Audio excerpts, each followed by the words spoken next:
orange jacket, he works at Autobacks, which is they're like hyper Halfords. And if you don't know what a Halfords is, it's kind of like a mega napper. And if you don't know what a napper is, I really can't make any other explanation. But there you go. Look at the 3 DTM cars lined up across the grid. There she is. Only one girl left now. 1 minute to go before they roll out. Now, God, do you not want those DTM cars just to stick out and just have a couple of laps in the race, you know? It's got to be tempting. So from left to right, as you look at the screen, folks, you've got the Mercedes, you've then got the Audi in the middle, and the M Sport badge gives away the BMW there as we look at the grid on the right-hand side. The police outriders doing their traditional job to lead the cars around before then. I'm guessing the DTM cars will peel off and the safety car will lead them around for the green flag lap before the start. It's quite rightly been pointed out to me. The orange car is, of course, the Mercedes. You can see that now. Augusta Farfus is in the white and black BMW with the big M on the badge. And there's a lot of white smoke coming out of that Mercedes on the start line, actually, now we talk about it. The normally aspirated 4-litre V8 engines in the DTM cars, the 2-litre turbocharged engines in the GT500 cars. They sound incredibly different, so hopefully on this lap we'll be able to hear the cars and they have the microphones in the right position once these cars get going.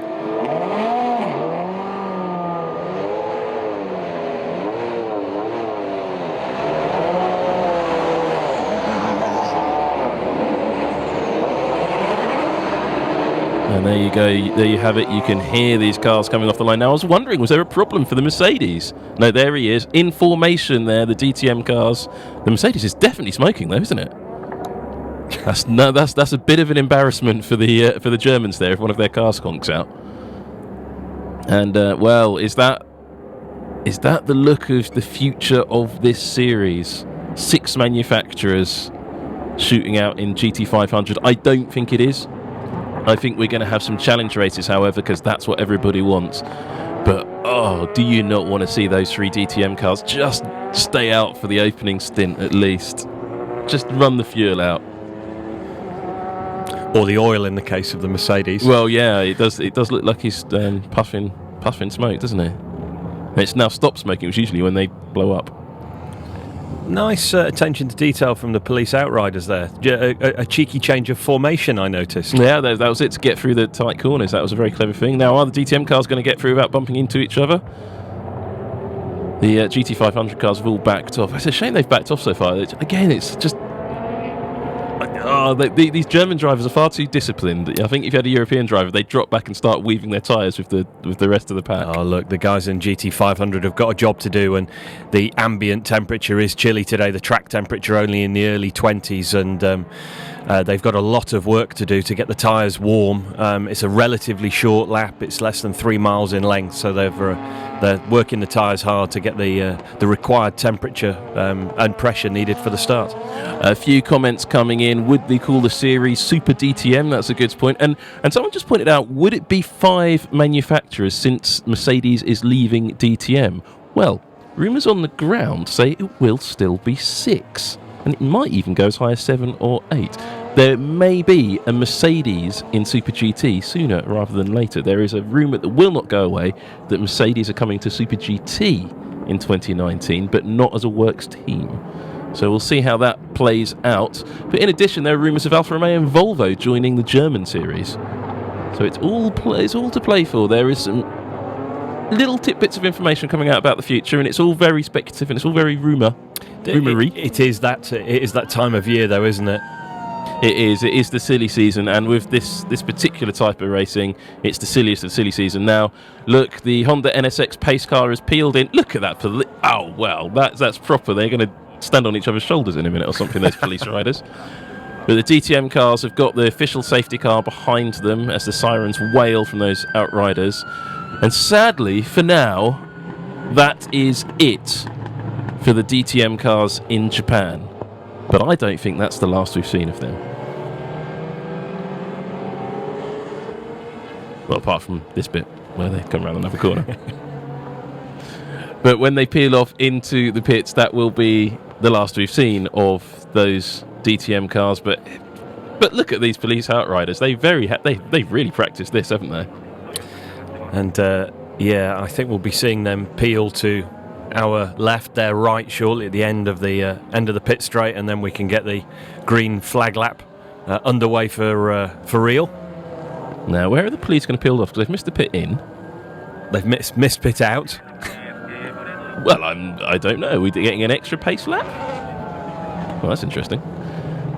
Let's try and think at Motegi. Is there another way back into the pits? There's not really. They may be able to peel in somewhere after turn 2 as the... Oh, there is a small exit into the back of the paddock there, isn't there? Yeah. Well, there's the GT500 field. That is the real topic of conversation today, though we are expecting a great race in GT300 as well. This is Jan Mardenborough's favourite Super GT track. Of all the tracks we go to in Super GT, Jan Mardenborough picks this one as his favourite. I personally don't understand that. No, it's a strange one because it's not a track that drivers conventionally love. It's dominated by relatively conventional corners in terms of just 90-degree corners and hairpin corners. There's not a huge elevation change here either. But no, Jan loves it and speaks highly of it, and it'll be interesting to see how he gets on today. He's obviously the starting driver in his car, and I'm just very pleased we've got a lovely mixture of manufacturers at the front of the GT500 field, because I feared that it was going to be a Lexus dominated race as the fuel flow was released and the success ballast came off. I really thought that they would have the pace of the field, but I was blown away by the news of the Nissan's pace in qualifying. That was a breath of fresh air, and it set us up here for a fabulous season finale. Well, a key point about GT500 is that the cars are, for most of the season, have a success ballast system with split between fuel flow limitations and success ballast itself. Here, the final race at Motegi, that's all deleted. There is no success ballast. The fuel flow is set to the maximum. All these cars are in the fastest trim they can possibly be, and everybody expects it to be a Lexus-dominated race. Why is it not? The Michelin tyre engineers, the Nissan engineers are all looking around going, well, why are the Lexus cars slow? Well, there's one that's particularly slow. It's it's not James Rossiter's car. It is Nick Cassidy there, putting a big gap there to the Wacos car. Yeah, just catching up, allowing himself a bit of space so he can push hard to get some heat in the brakes. Heating up the brakes will heat up the rim and in turn put temperature and pressure into the tyre as well. So just leaving a gap. That's the front of the GT300 field, and Mercedes, BMW, Mercedes there. And GT300 is the secondary class of Super GT, split between three distinctly separate types of car racing that field. The FI GT3 cars, which you're all familiar with by now. The carbon fibre monocoque V8 engined mother chassis cars, the Lotus, the Toyota 86s, and of course the Mark X, which is distinctive to say the least. And then there are the JAF GT300 cars, which are modified production cars of a pair of Toyota Priuses, Prii perhaps, both hybrids but slightly different, and they're powered by LMP1 engines, which is certainly an interesting car to see, and they're brilliant to look at. And then the Subaru BRZ, which is powered by a WRC derived flat 4 Boxer engine, which is also quite wonderful to see and hear. You'll see those coming up in the race, but we're coming towards the start of the race. Here the cars come then through the final two turns, turn 13, turn 14. Coming onto the starting grid now. And the lights are on for the start, and now it's green and we are racing. You watch GT500 and I'll watch these big problems though for the Wacos car. Already damaged, and it's already happened. When did that happen? There's damage on the 23. The race leader has got big damage. They hit each other. I thought they touched through turn 13, but I was like, no, they can't have done. But they did as they came through 13 and 14. The first two cars on the grid as they formed up touched each other. Mardenborough down the inside there. He's moving up a place already. Well, we haven't seen the GT300 start because there's such drama in GT500, but that's it. That's going to be the end of the championship. And well, for the number 23 car certainly. Well, here comes the GT300 start. They've big gap between them, and the less drama off the start line there as Hatsune Miku makes an easy run into the right-hander. As the rest of the field go round, do they all get through cleanly? They certainly do. The driving standards very high here in Super GT, but look at the cars moving around to try and block each other's position, and they're nearly wheel to wheel halfway through the field with those Mercedes and the GT3 cars all battling, and there is contact going into that hairpin. I didn't see who it was. I think it was the Leon car, or perhaps the Gainer car. No, it was the Gainer car of Bjorn Verdheim. I'm watching the GT500 battle here on the left-hand side of the screen, and the rear diffuser on the 23, the red car there, is shedding carbon left, right and centre. How are these two cars holding on to their positions with this much damage? It could be a big piece of the rear crash structure came away as he came. You can hear it. You could hear it going into that corner there, Rob. You can hear him scraping along the track. That's obviously where our microphone's positioned.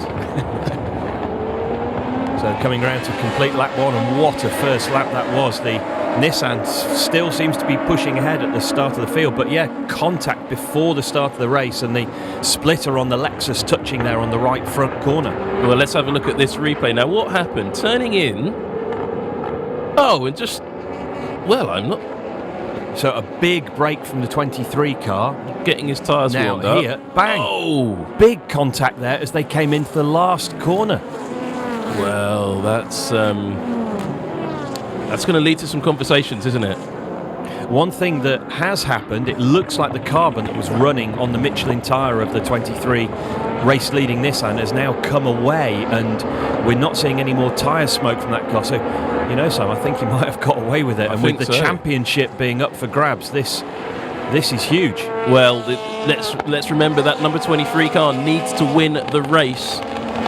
Or finish second to win the championship. Just needs to win. He needs to win the race and then see how the other cars finish behind. But what this is actually doing, the Wacos car with that deranged front end is now holding up the rest of the pack and giving the number 23 car a bit of clear air, which is exactly what he needs, because that car won't be at optimal speed as the Forum Engineering car comes into contact with James Rossiter, who has managed to get up the inside with his normal, very firm manner of driving. Yeah, James Rossiter, a bold move there, coming down into turn 9 as the cars come down the downhill straight, coming into the final sector now, underneath the old banking. More contact there between those two cars. Running wide into the gravel. And that nearly allowed the Zenz Rumo car to get on the Forum Engineering's case. I think it's JP Oliveira starting that car. But the car to watch for me right now, also on Michelin tyres, like the race leader at the moment, is Chio, who is running in 4th position, but all over the back of Cassidy's Red Bull car, and that's the championship leader. Andrea Caldarelli, though, in 2nd in GT500, as you say, Sam, is really backing the field up. But the Hatsune Miku Good Smile car making a relatively clean escape at the front of GT300 now. And remember, if this number 4 car wins the race or even just gets on the podium, they win the championship in GT300. Long way to go yet. Driver changes, refueling, and plenty more drama. But in the first 3 laps, we've had some action, haven't we? Oh, absolutely, absolutely. I thought that I saw the 2 cars touch as they came through to take the start, but I thought, no, it just must be a little puff of tyre smoke. But yeah, Andrea Caldarelli there still holding up the field in GT500, and the likes of Rossiter won't be happy to be stuck there as we look. He's last in that little pack of 4 cars. He'll be looking to make a move on the S-Road Mola car before too long. And remember, James Rossiter himself can win this championship, but James is not known for hanging around at the back of the field. He will be working his way through the field. He loves racing these cars more than any other car. I was having a good chat with him a couple of weeks ago, and he absolutely loves it being at the wheel of these. But look at the gap now falling out. Now, as Chio makes the move on the Red Bull car, doesn't make it stick this time. He's going to have to do something because Roster is right on the tail of him. Now, that Wacos car, the pit crew sort of looked like they were thinking about a pit stop, but he hasn't made the commitment yet. And that's our championship leader there in the Red Bull liveried Lexus, the 2nd of those 2 cars. He's looking to make a move now on that hampered Wacos car. Yep, Nick Cassidy down the inside for P2. Is the Nissan going to follow him through? No, I thought he was for a moment. I think there might be quite a bit of radio calls going on right now. The S-Road Mola car will be getting calls to say, whatever you do, get in front of the keeper Tom's Lexus LC500. And all the other Lexuses are saying, let the keeper Tom's LC500 go and stop anybody else from getting near it, because that's our championship leader. Let James Rossiter runs wide on the exit there. He's really hanging it out. He wants to win this title, and he's doing it the only way he knows how. I don't want to be the first to bring up track limits today, but it's great to see an old school circuit with gravel and grass waiting to catch the drivers if they run too wide. No tarmac runoff areas here at Motegi. Fantastic to see. It's the first time I've ever heard Motegi called old school, but yeah, you're absolutely right. This is what race circuits should be like. You're not cutting corners, none of this arguing about it, but also no temptation of drivers to try and overtake illegally either. the Wacos car certainly has damage now. Just a couple of the pictures, you can see the driver's right-hand side of the bonnet is coming adrift, and yeah, I think that's only going to get worse for Caldarelli. He's got to stop that car soon enough. Look, you can see how deranged that whole right front is. Now here comes Chio. He's got to get that move done, but, well, Caldarelli's not making it easy, is he? Chio's going to go, I thought he was going to go around the long way at the 90-degree corner. So as they come down into the final sector, Chio lining up a move which hopefully we'll see him come by into turn 1. So they come around the final right-hander at turn 14. Chio gets good drive off the corner. Now, has the Nissan got the straight line speed to get by the hampered Wacos car? Oh, very aggressive there from Caldarelli. Chio, though, that's incredibly aggressive. And down the inside at turn 1. Is he going to be able to leave it out there? James Rossiter's right there as well, trying to stick his nose in, possibly where it's not so welcome. Chio flashing his lights at the back of Caldarelli. Not out of annoyance, just trying to put him off his game, but that was incredibly aggressive, but amazing there was no contact there. Again, I'm reminded why this is the best GT championship in the world, one of the most spectacular series to watch. We've got wheel-to-wheel racing in both classes, and this, Chio round the outside. That's not going to make that stick. But here comes Rossiter. He's opened the door for the AU Tom's LC500, and I can't believe Rossiter's not going to make this one stick as the car sparks around the outside. Chio touches wheels up the inside. Neither of these two are going to give up on anything, but Rossiter makes the move stick for now. But Chio is not out of this. Those Michelin tyres are going to work very well, and we've seen it. But there's contact, Lexus on Lexus contact now. So Rossiter up from 7th. He's made the move stick from 7th on the grid up to 3rd now. He's the only man who won't obey the team orders from Lexus saying don't get in front of the keeper Tom's car, because James can win this championship all on his own now. Chio's still trying to get past this Wacos car. He's probably screaming behind the wheel like, what do I have to do to get past this thing? And JP Oliveira's now joining in the fight. They're queuing up to get past this stricken Wacos car. Yeah, for sure, Caldarelli, he's losing. Looking at the pace of the car, I reckon he's probably a half a second to 3/4 of a second off the pace. And yeah, look at them all queuing up behind. And Rossiter's made his move stick, and he's away. Chio lining up a move now into turn 1. He's still not going to get it. He's going to get done around the outside there. I don't think he will. He tried the inside line the last lap. He's tried the outside line that lap. He's got to run on the exit of the corner now. Is he going to make it into this left-hander? Trying around the outside. They're wheel to wheel. Is he going to brake slightly later? Damage on the Wacos car around the outside. Has he got it? Is he going to make it stick all the way around? Yes, he has. Yes, he has. Finally, Chio is released. But where has the keeper Tom's car gone? It's disappeared off up the road, hunting down the damaged number 23. And Wacos has taken off JP Oliveira. Yeah, JP Oliveira took off the Wacos car, to be fair. There was a little tap there from the car as they came into turn 5. 6 laps. Oh man, this is great. Absolutely great. What awesome racing. And if you've enjoyed these 6 laps of Super GT, there's a whole season for you to watch here on Nismo TV. So don't forget to hit subscribe and like, and the more support we get from you, the more we can bring you next year. As the GT300 traffic has already been caught by the race leader. There is the Toyota Mark X, there is the Prius, and a various gaggle of cars. This is a dangerous time for all of the GT500 runners, because the GT300 cars are all in a big bunch and battling amongst themselves. But look in the top of your screen to see if you can see that Lexus with the Red Bull branding on it. It's no sign of it yet. That's how big the Motul Ortec GTR's gap became. Yeah, he's really gapping the field now. Oh, there it is. Yeah, just trying to work his way safely through the gaggle, the herd of GT300 cars. And there's Jan Mardenborough trying to put a very aggressive move on the Raybrigg NSX. Is he going to make that one stick round the outside? Not quite, and he's lost the position there actually to one of the Lexus cars. That's Heikki Kovalainen's car, but I think it's not Kovalainen at the wheel. I haven't even got time to look at the starting drivers on this one. Kohei Hirate was the first driver in that car. And there's battles all the way through the GT500 field. If you think you haven't seen that black, we didn't even talk about it at the start of the race actually, if you think you haven't seen that black Honda NSX, it's just been repainted.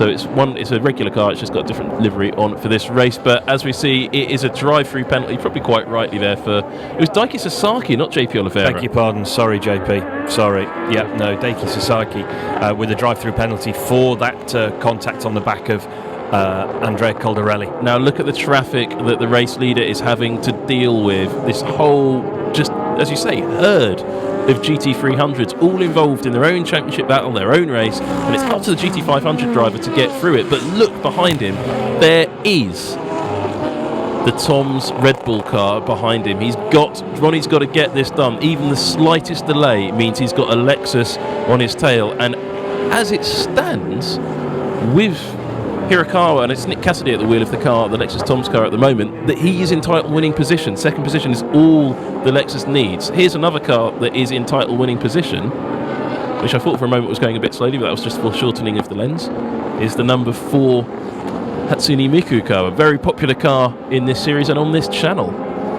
And we'll be coming to look at your chat when the racing calms down a little bit, which it's not showing any sign whatsoever of doing. And in the pits is James Rossiter. Now this isn't scheduled, 8 laps in, tyre change, has he picked up a puncture? This is crucial, this is one of the championship contenders. Rossiter, of course, has to win the race to be in championship contention, but stopping on 8 laps, no driver change, fuel going in though.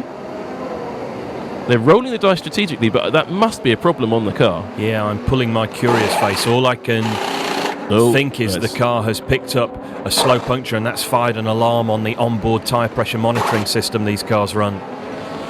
Well, he did run off the track quite heavily. They're very leisurely now. No, there's a problem with this number 36 car. That is a shame for that car. It is now really the end of James Rossiter's 2017 title hopes. We did see James have a couple of run wides, particularly on the exit of turn 4. He ran very wide with that right rear wheel, and whether he's damaged the underfloor, he's clearly reported something to the team, and they're investigating. Well, that mechanic's pulling quite hard on the brakes and the upright, so it suggests there might be a suspension mounting point issue with that car. Big shame there for Lexus. That's one of the runners out of the title running. But here is the other one, the third in the title at the moment, third in the title hunt at the moment, the number 23 Motul Ortec GT-R. And whatever was rubbing on that left rear wheel, Sam, has clearly come away, and they've dodged a bullet with that one, I think. Well, hopefully it's not a big chunk of tyre.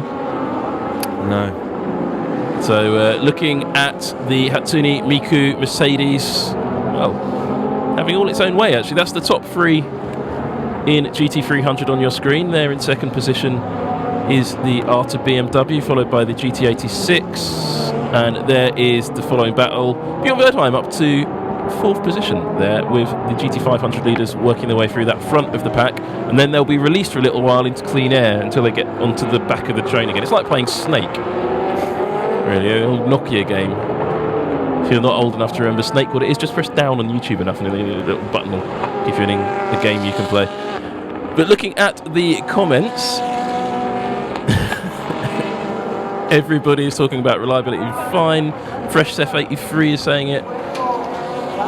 Bermside BMX says, speaking of strategy, are we expecting this to be a one-stop race? Yes, we are. This is absolutely a one-stop race in these dry conditions, and that was James Rossiter's Lexus being pushed into the garage you just saw, so we probably won't see that car featuring very much anymore. Championship over for James, unfortunately. Nick Cassidy pushing as hard as he can there in the potentially championship winning Keeper Tom's Lexus. Still keeping the number 23 Nissan within sight. He's only a couple of seconds down the road now. Yeah, the lap times you're seeing on your screen are particularly relevant at the moment, as are the gaps you're seeing on your screen. They're not absolutely reliable because, as you can see, the cars are working their way through traffic, and it's just where they pick up that traffic. Now you see, as the Gainer Tanak's car of Bjorn Verdheim is passed by the Tom's Red Bull car, you'll start to get a bit more of an understanding what the gaps are, but there are still 3 more GT300 cars for these two to get past, but the gaps are now going to be a little bit more reliable to look at. See brake dust coming off the front of the Keeper Tom's car there, really working the brakes hard, coming down now into turn number 5, the downhill approach. Yep, little puff of brake dust there. The questions are coming in the chat. Will we see any of these GT300 cars in the Asian Le Mans series? Of course, a few years ago, SuperGT, the GT300 class, had the Asian Le Mans series Japanese round as a GT300 championship round. Well, that isn't planned for the current session of Asian Le Mans. However, I will be out there for the Asian Le Mans round at Fuji Speedway, and I will try and ask that question and come back to you. We might hear about it during the NISMO Festival live coverage, which will be coming up in a couple of weeks here on Nismo.TV, and that's one not to watch, but we'll talk about that later, because look at that. Oh, and that Lamborghini got turned around. Is that Orido? Well, not Orido in the shopping channel car. Yeah, a little bit of contact there from the Zensarumo car coming round. I think it was turn 9 there. You might get a driving moral hazard penalty for that. Driving moral hazard penalty is what you get. Now let's have a look to see whose fault this was. The Zensarumo turned in. Yeah, he gave the Lamborghini nowhere to go, really, did he? He gave the Lamborghini nowhere to go, and of course the Lamborghini left-hand drive, huge blind spot. He definitely won't have seen the GT500 car tucked there. So yeah, I have to keep a look at the bottom of the screen for a drive-through. Yeah, I think that will be a penalty. That's good news though for the driver, the number 12, Jan Mardenborough, hailing from Wales. It's a bit on the side of England. Aurélien Bonnet says, no word from the steward on pre-start contact on the first 2 cars. I suspect, Aurélien, they're not talking about that because the battle's proving quite good and they don't want to penalise, well, either of those 2 cars. The Wacos car we haven't seen come to the pits for a repair yet, but it's got to be a matter of time, really. And who would you penalise? Who would you penalise? Because the race hadn't started. It clearly wasn't intentional. They wouldn't be looking to form contact intentionally before the start of the race. So no, I think the stewards have done right by just leaving that one alone, to be honest. And I'm very pleased for now, touching wood, that the damage to the red Nissan hasn't proved more serious. Yeah, I know, it's impressive that car's withstood that and not really had enough damage. I thought it was all over at the start, as I said, but it wasn't. And the number 23 car lived to fight again, and it is having to fight now for its race lead. Which race did we see the blue Calsonic car lose a big section of floor? Was that Suzuka? Maybe.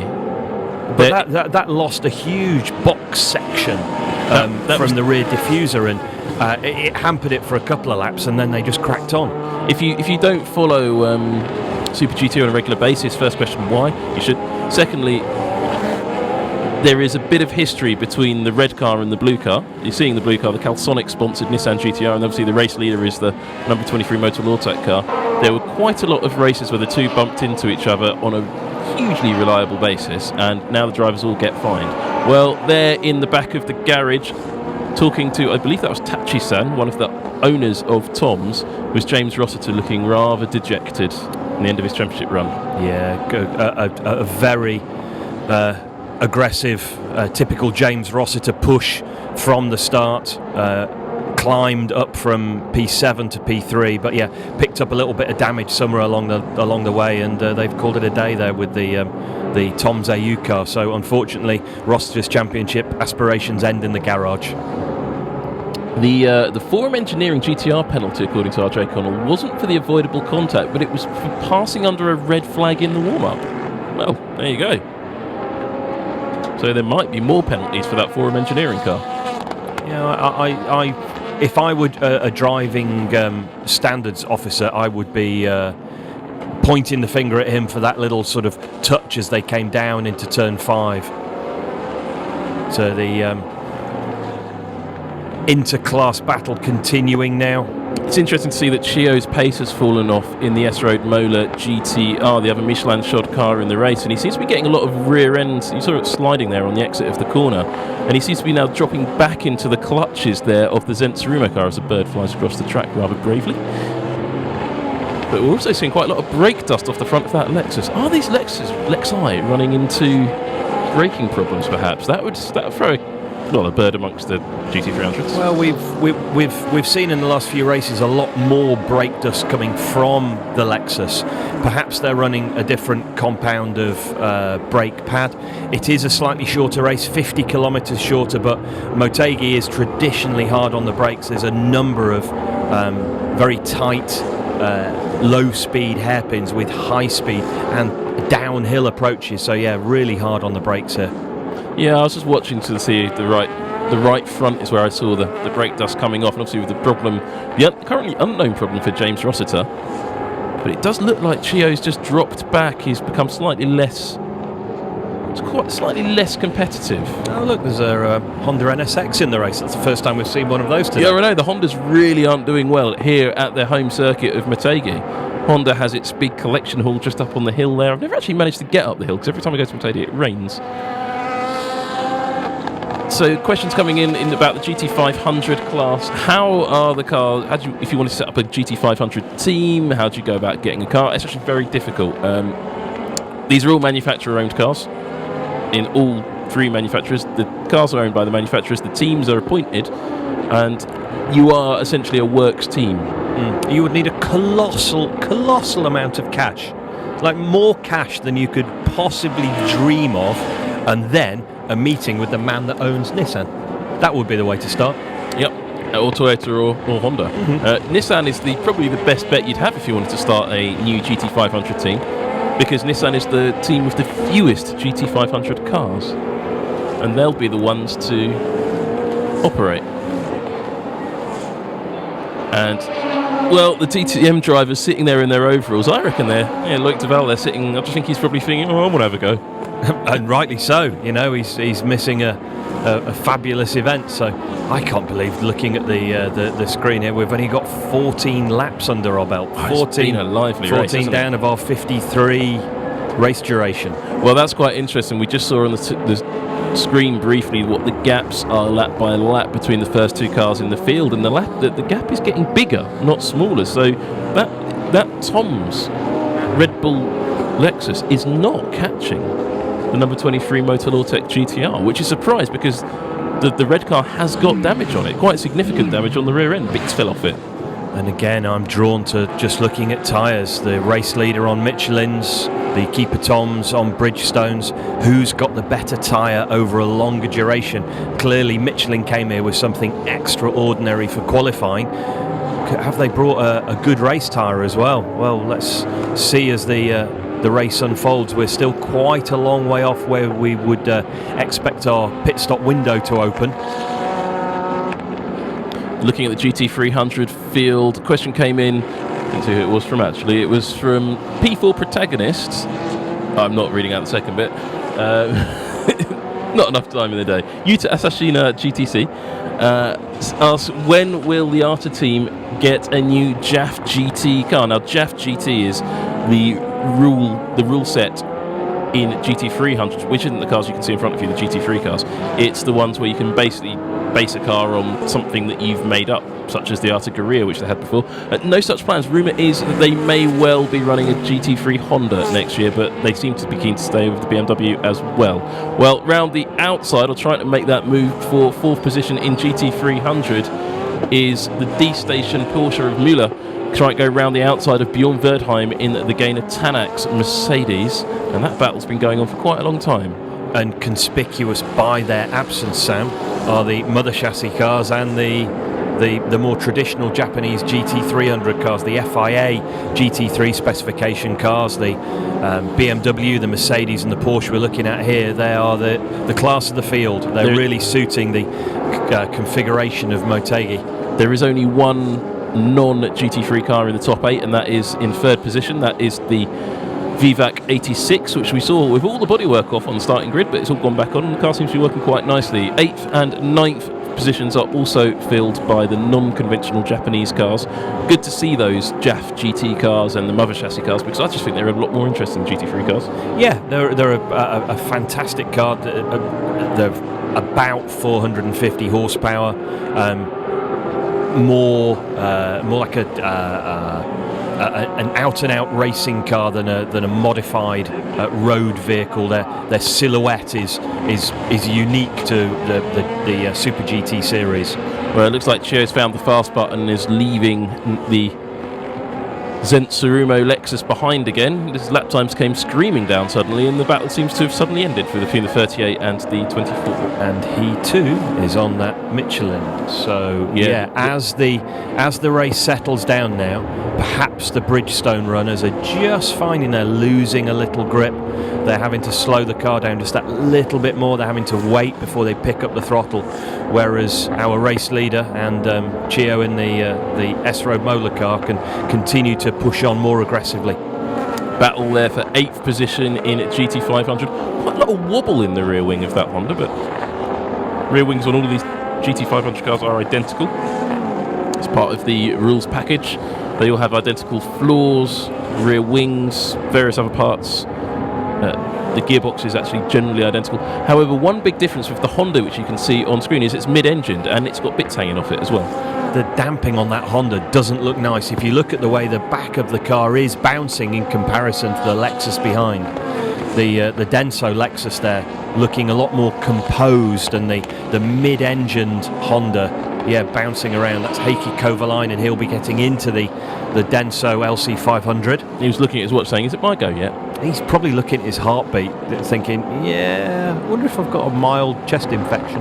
There's quite a lot of damage on quite a few cars now. So we've seen damage on the rear end of that number 8 Honda, which you can see on the screen at the moment, but also looking at the back of, there it is, the number 1, the reigning champions, the Denso Lexus. There's a good chunk of damage on the left rear of that car as well. Yeah, we just saw as the car crested the rise at the top of the downhill straight there, at the left rear of the car. Yeah, there's a little piece of floor flapping, and it shouldn't be losing that much performance, but of course, possibly that's going to interfere with the rear tyre.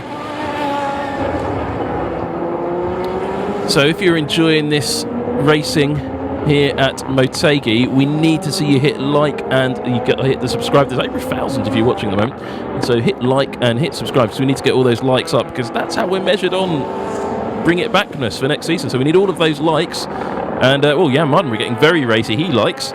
He wants to get past Izawa's Raybrig NSX. It's all the blue cars there. There's the Keihin NSX just behind the Calsonic blue car, with the blue car of the Raybrig car in front of them in the battle for 5th. Jan's body language in the car is just completely transparent, isn't it? You can just see he's so keen to get by, but just needs to be careful. These cars, they can take a hit, but Jan will be looking to keep a clean pair of heels and just make a good impression at the final race of the this year's championship. It is a bit of a commentator's nightmare when these 3 cars get together, because when the camera angle goes gloomy like it just did, all you can see is silhouette and headlights. Well, here is the first pit stop quite early on for the Good Smile Racing team, the number 4 car, leading the championship in GT300, having a very quiet race out in front. There is Hatsune Miku. Brilliant. It's the best kind of race to have. A quiet race whilst leading. But stopping on lap 18, which is fairly unusual for... It's fairly unusual for these cars. You'd think on a one-stop race, 250k, around Motegi, you'd stop just the mathematical midpoint. Yeah, there must be some sort of strategy to it. I can't think why. Maybe they'd like to have a little look at the car. But no, the car's showing great pace. They must just be planning an early stop. Now, some teams famously, like the Lotus Evora, they've got 2 drivers. One driver's much faster than the other driver. But right now, the driver at the wheel of the Mercedes there doing a great job. Do these cars run a special race fuel, Sam, or do they take on board just like a regular pump fuel like we put in our road cars? That's quite an interesting question. So one of the regulations in Super GT and Super Formula for that matter is that all of the cars in the field have to run on whatever fuel is available for sale in the paddock. Okay, so it's like a different fuel at each track. So the cars will be mapped for probably what we would consider a premium grade unleaded product. And what happens is in the GT500 cars, and I think I just saw the Forum Engineering car come into the pits there, in the GT500 class, the manufacturers actually go to the track for a while off, as we've got damage for an Audi under the bridge. Now, has he hit something or he blown up? I think it's a Lamborghini. I think you're right. That's a fire in a Lamborghini. Oh, we've never seen that before. Yes, indeed, it is a Lamborghini on fire. Well, it's Spa or something. That happens a lot. But yeah, they have a special. They don't have a special race field. They have to use the race field from the paddock. So the manufacturer engineers go out to the track, take a fuel sample of all different fuels, because sometimes there's 2 or 3 different fuels available on the pumps. Go back and map their GT500 engines to that specific fuel before the race. Tell you what, a great stop from the D station Porsche. That's brought them right back into what will be a race-winning position. It really has. I mean, they're right behind the class leader there as the car is on fire. That going to bring out a safety car? I don't think it probably will. No, he's pulled off to the right coming out of turn 13, so he's a long way off the circuit. But I was reminded as the Good Smile Mercedes left that, of course, no tyre warmers in this series, and it is a chilly day, so the cars making those early pit stops are going to struggle to get heat in the tyres, as we've seen the positions have changed between the D station Porsche and the Mercedes we're looking at there. And the Mercedes is looking like he's struggling to get it turned in on those cold tyres, really struggling on those tyres actually. That number 4 Hatsune Miku car looks like it may have a few issues. He's certainly losing huge ground now to the D station Porsche. He's not getting back up to speed at all. And that's Nob Taniguchi. You'd expect him to be in the car and on it, Sam, and he's clearly struggling with something. Yeah, that's surprising. That car certainly, I mean, I know it's next to GT500 there, but it doesn't look happy, and I just saw it squirming around. Look, he's not going near the curbs. He's in trouble there, Rob. And he's got a championship to think about as well. Yeah, he's braking early, struggling to make the clipping point at the hairpin. And well, what we're seeing here is, oh no, there's definitely problems for that Hatsune Miku car now. Taniguchi just didn't accelerate out of the corner. There was no fight in that GSR car. Oh, very strange. Okay, so lots of early pit stops in GT300. Let's say 5 or 6 laps earlier than expected, as the Leon Mercedes makes a stop, as does the VVAC 86. There's the Golf Porsche. These are all the top runners in the GT300 class, and we'll see how they all filter back in. But this could bring the VVAC car back into contention for the class win, because there is the D station Porsche coming around to catch up, but he's on hot tyres and the VVAC is on cold tyres. Let's see if he can stay out in front. I didn't even see in the background the Mercedes has gone, so no, there he is. So okay, so the Mercedes settling down, but he clearly did have a problem of some description. Perhaps there was something, maybe the seatbelt slipped off his hands device or something that he was sorting out in the car, but he's now up to speed. But the Porsche pushing very, very hard. Yes, but look, the VVAC 86 is out there in front, and that car is, and the Leon Mercedes there as well, so the D-Station Porsche is going to get past the Leon Mercedes maybe, but oh, they're nearly banging wheels and nearly taking off that GT500 car going up the inside. The 64 car in its special black livery, that's to celebrate a watch manufacturer who sponsor the team, and it's a one-off livery for this race, so that would be a really expensive Ebro model. I think it's an Epson watch. I think Epson have started making watches is the reason for that. Okay. So maybe it prints as you look at the time. I'm not sure.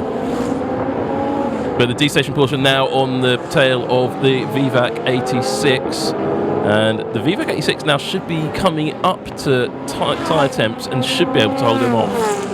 Now, but it looks like a battle for far down the field, because it's 18th and 19th, because there's an awful lot of cars in the GT300 field that haven't pitted, but the D-Station Porsche, well, making quite quick work of the number 25 VVAC 86. Yeah, straight line speed advantage really helped as they came through the final kind of sectors, came through the second speed trap, and maybe that's where these FIA GT3 cars have the advantage this weekend, Sam. Perhaps it's in just a smidgen more straight line speed.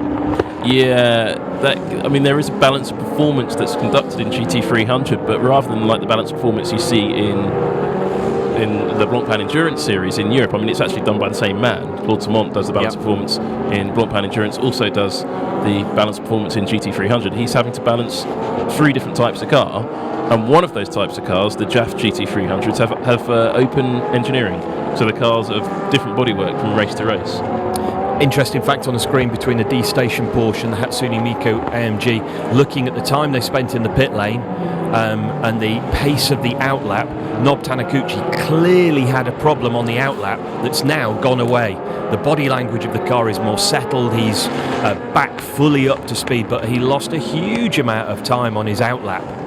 I was briefly trying to work out the situation in terms of championship finish and who is where and what all of this pans out as, but then it just ended up being looking at a train timetable, and yeah, you're on your own there. I'm going to leave that to RJ O'Connell. As more to the point, the championship leader, the number 37 car of Nick Cassidy, comes in, and the Kiwi hops out and hands over to his Japanese teammate Ryo Hirakawa to bring it home. Quite early stops, as I say, and at the moment things are looking very peachy for the Keeper Toms. Yeah, that car looks really, really nice. Nick Cassidy looking on.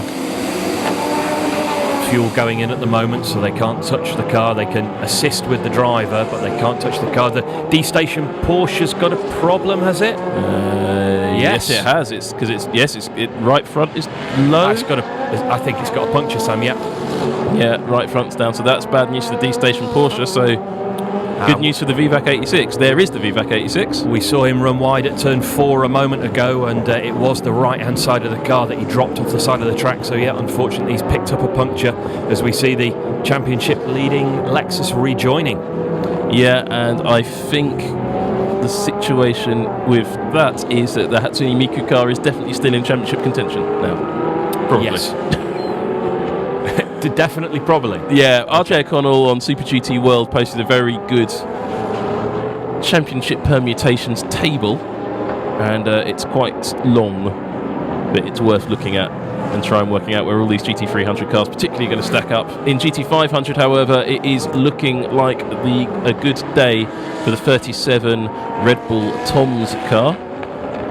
We haven't seen the GT500 leader for a while. The number 23's disappeared off into the distance. Yeah, no news is good news normally, isn't it? It's just carefully ticking off the laps, making his way carefully through the traffic, and I'd be expecting them to make a stop before too long, to be honest. I would normally expect them to see them sort of match the strategy of the Keeper Toms car, and so they can keep an eye on the gap. Or would they look to flip it and do something completely different to try and mix things up? Who knows? We'll find out. We'll see. Stay tuned here on Nismo TV. If you're enjoying this brilliant Super GT battle at Motegi, it's the season finale. It's not the end of live racing here on Nismo TV. We do have one more GT500 versus GT300 versus GT4 versus some other stuff race coming up in a couple of weeks from Fuji Speedway. It's Nismo Festival. Stay tuned, hit like and subscribe for that one. It is not to be missed because there's some really special content coming up over the winter and into the new season from Nismo Festival. We'll be heading out there to Japan in not too long. First time we've seen the Bentley running in GT300. The car's in 15th, 16th, 17th, coming up to put a lap on him as we see the Ray Brigg NSX. Now the GT500 cars leave the pits. A new Bentley launched a couple of days ago. Yeah, mean-looking GT300 looks car. Absolutely awesome. Will we see that here in Japan? What we will be seeing, it looks like, is some of the NSX GT3s coming and racing here. But here, looking at the GT3, two GT3s chasing a mother chassis car with a Bentley in front of them, is the championship leader Hatsune Miku, the Leon AMG, identical car, though one of those cars I believe has the endurance headlights and one of them has the sprint race headlights. We've spotted this before, and the VVAC 86 is, well, just looking quite strong in front of both of them. The Saad team have released the Kraken. They have got Heikki Kovalainen in the car now, so Heikki only knows one speed, a little like James Rossiter. He'll be pushing as hard as he can to try and make up for what for them has been a relatively disappointing season, only coming into this event running 7th in the championship table with only one win so far. Well, look at that's the battle on track. The Yuji Ide, he is the same fella you saw in Super Aguri and Formula 1, usually upside down, and well, nearly causing trouble there for the VVAC 86. Yuji Ide drives like Yuji Ide knows how. That was quite close, wasn't it? That was nice and close, yeah. On cue as well. Thank you, Yuji. Made me look like I knew you were going to be quite lively on track. And nearly, of course, if that had got into a bit of trouble, it nearly took out the GT500 leader. Well, championship leader. It just goes to show how careful these GT500 guys have got to be as they come across these battling GT300 cars. Now, if you're looking at the top of the screen, you'll see all those positions shuffling around. That's a car disappearing down through the field because they've dived into the pit lane, and that's why there they all come out of the pit lane. Jan Mardenborough having given up his seat in the Calsonic GT-R. Handing over to his teammates, the GT500 cars cycling through their pit stops. And you'll see the little blue blobs with the number 1 on the top of the screen. That's for cars who've made a pit stop. And that means it cycles through the series. The whole field cycles through. And there is the race leader, the number 23 Motul Ortec GT-R in for... That's Ronnie Quintarelli handing over to Sugio Matsuda. There is Matsuda. Giving away, and there's Ronnie hopping out. Interesting to see the scrutineers. They're taking a really good look at the back of the car to make sure that there's no bodywork still catching the tyres. As the fuel goes in, the drivers are allowed to change and the driver assistants are allowed to help them, but no wheel changing can take place. So as soon as the fuel man pulls out, then we'll see the front tyres get changed on the Motul car. Now, did you spot? I wasn't paying attention. I'm just going to have a quick look at the real-time replay.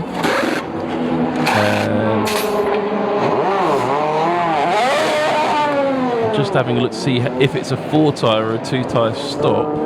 I think they did a pair of rears before the fuel and the pair of fronts thereafter. Absolutely what they do. What you may see, and we've seen it in this short race at Motegi before, is perhaps some cars that are lighter on the tyres, notably the VVAC 86, and that may be how it's jumped forward in the pack. They don't always change their tyres at the pit stop. Yeah, with only 250 kilometres race duration, it is possible for a car that is light on its tyres to do the whole race on just a single set. Callum McLachlan has asked me, do I think I'm going to commentate on NISMO.TV next year? Well, that's my plan. As long as enough people click like and subscribe, then hopefully Sam and I will be returning. Yeah, and our mortgages will continue to be paid. Yeah. That's absolutely it. Super GT will be on screen somewhere next year, and hopefully here on NISMO.TV. I believe that is the plan. I haven't heard anything different.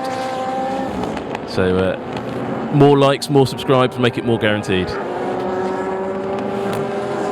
And the keeper Tom's car there is still 3 seconds behind, and somebody's been off somewhere, and it looks like there's the OU car's reappeared from the pit. Forgottenness. So obviously they fixed whatever was wrong with that Lexus, but he's miles down the field, but just causing some hassle for a Honda and the blue car. I thought that was a replay of James Rossiter rejoining earlier when he ran wide out of turn 4, but no, the big puff of dust in the background, and Heikki Kovalainen there pushing hard in the Denso sponsored car. Tom Anderson says he's down for more of this in 2018. Aren't we all? This is great. And let's have a replay of what went on. Well, there was wheel to wheel. The Forum Engineering car gets hit there.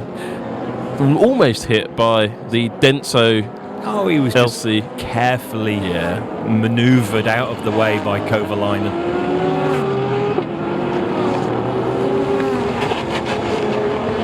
I was just sorry, I had my vision taken there for a moment by another big bit of carbon coming away from the LC500, the number 1 car we're looking at there.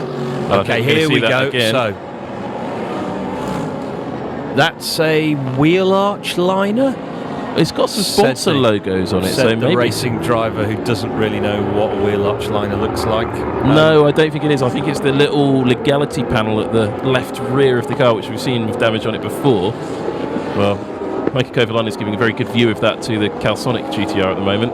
But yeah, that car had damage on it earlier on. Well, look at that pack of GT300s. They've been playing together like that for a while, haven't they? And it's so frustrating from a driver's perspective to be in that heated battle. You're just waiting. If you don't have the performance to overtake, you're simply waiting for a driver to make a mistake or waiting for him to gamble in traffic, and if he goes one way, you simply go the other. It's a very frustrating and quite a stressful environment to be in. It's Matsui and Gamu, Matsui at the wheel of the VVAC 86 and Gamu in the Leon Mercedes. Now, we've seen these two having at it before in this exact order earlier in this season. It was a similar situation like this. The battle just went on for ages and ages and ages until the tyres started to go off, and then it got quite spicy with Hatsune Miku sitting there just behind them, wondering, oh, should I wait back here and pick up the pieces? Yeah, he just has to avoid the inevitable contact that will possibly happen between these guys if they do trip each other up.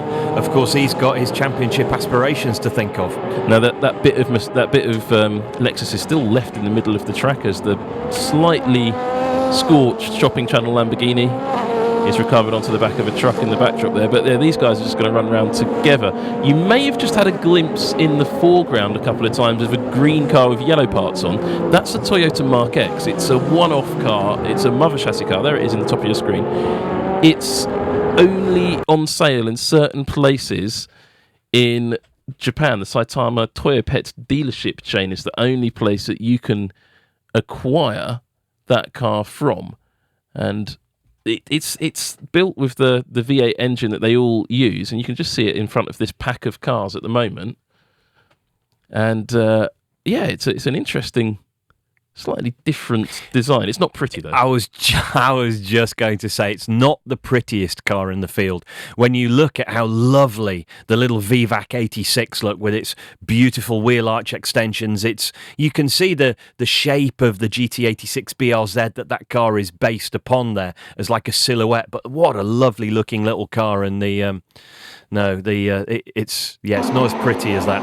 And the thing about it, what you always forget, is the Lotus Evora, which we haven't really seen in this race at all, but it is out there somewhere, the Mark X and that VVAC 86, they all run identical chassis. And they all run with the same 4.5 litre V8 normally aspirated engine. Well, there is Chio coming into the pits in the S-Road Mola GT-R. Now, it'll be interesting to see where that car feeds in, because he's putting in some stunning lap times coming up to the pit stop. Here I am. Some good sound of the cars leaving the pits there. The GT500 cars are beautiful sounding machines, and each of them sounds different. The Honda, the Nissan and the Lexus all sound totally different when they're out on track. And when this race is on, if you're down in Motegi town centre, which is a fairly sleepy place at the best of times, you can hear the GT500s on the overrun going into the hairpin. It's just the weirdest, spookiest sound echoing around the mountains. The Audi R8 there on screen for the first time today. It's amazing how some of these cars, because of the quality and quantity of the field, we just don't get to see them. Exactly. We haven't seen the Ferrari 488 today in GT300. And well, it's out there, but it's not been especially competitive. It's only real noteworthy thing it's done is be destroyed in the opening race. Mario Nitta managing to get out of one of the biggest accidents of the season. There is the Lotus, which we hadn't talked about, as the two Hondas work their way through the field. I preferred it when it was white. And now we get to see, coming back through the field, is the S-Road Mola GT-R Satoshi Motoyama at the wheel of the car. Will he be racing next year? Speculation over his future. Still speculation over where Jenson Button is going to feed into Super GT next year. It does seem a done deal that he will be racing in GT500 in 2018. But will it be in a Nissan? Or a Honda. There are stories that say he will, there's stories that say he won't. Or will he be in a Honda? Stories that say he will, stories that say he won't. The rumours aren't decided, and I think we won't find that one out until February. Yeah, it's not going to be one that... there are other controlling factors, Sam, as you know. So Sean Walkinshaw waiting to jump aboard his BMW M6. Still a long shot for the title.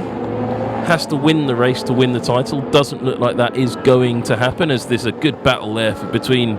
Well, these two blue Hondas have been going at it all race, and nearly got onto the debris. And then they're going to create some more, aren't they? Yeah, very, very close to touching there as they come through this final sector, coming into the last two corners here. There was definitely contact there between them. Yeah. Now, if two Nissan drivers hit each other, they get a fairly hefty fine. I'm not sure. I think the size of the fine was disclosed, but I can't actually remember what it was now. RJ O'Connell will probably know that snap of his fingers from Super GT World. But yeah, these two Hondas don't seem to worry about that, and they are really having at it. Not the best race for Honda, I have to say, here. Of course, at a circuit owned by Honda. It's Yeah, not a brilliant afternoon. Not a brilliant afternoon there for the 61, the Subaru BRZ. So as you managed that, that wasn't the best replay in the world, was it? There, it definitely has something to do with a lock of a brake. Thanks, Mr. TV Director. We'll try that one again, shall we, in a little while, when you've actually found the off. But yeah, the Subaru hasn't had a few of the cars you expect to be quite strong this year. The Subaru, the two Toyotas, Priuses, Prii, haven't been as strong as we perhaps expected this year. Maybe the new balance of performance doesn't favour that type of car. Hard to say, but it's continuing on. Is it like Lexus, one Lexus, many Lexus, one Prius, many Prius? No, Lexi Prii. Oh, no. The So Speaks Partridge. Waiting for Scott Brownlee to come and correct us on this, because I know he listens into these. But here on Nismo TV, we are watching the SuperGT 2017 Grand Finale from Motegi, the twin ring Motegi. The Subaru's got back underway, and it is a thrilling race from the first lap onwards. The leading car in the race, the Motul Ortec GT-R, has damage from before the race started. The second place car in the race is the championship leader, but there are suspicions that the Lexus cars may have problems with their brakes. The air temperature is increasing it's gone up 5 degrees. Is that going to change the tyre degradation rates? Are the teams uncertain? Who knows? In Super GT, they have not just a choice of tyre manufacturers, 5 different tyre manufacturers, but each tyre manufacturer for each class brings soft, medium and hard compounds as well as different wet tyres. And we don't get the soft, medium and hard compound data until the day after the race. So that doesn't help us. And there's no way of telling until the tyre manufacturer tells you. Yuta Asashina GTC, I'm not reading a full name out, it's too long. It says, we need more JAF, GT and mother chassis cars in GT300. I entirely agree. No rumours, unusually this year, of any new mother chassis cars coming for 2018. That doesn't mean there won't be, it just means there aren't any rumours of it yet. But it could be that the mother chassis package have run out of engines to supply, so all of the engines are sold out.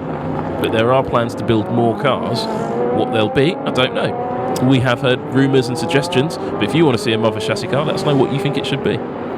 For sure, the availability of the FIA GT3 machinery is a lot more easy to come across, Sam, if you were a team manager looking to purchase a new GT300 car.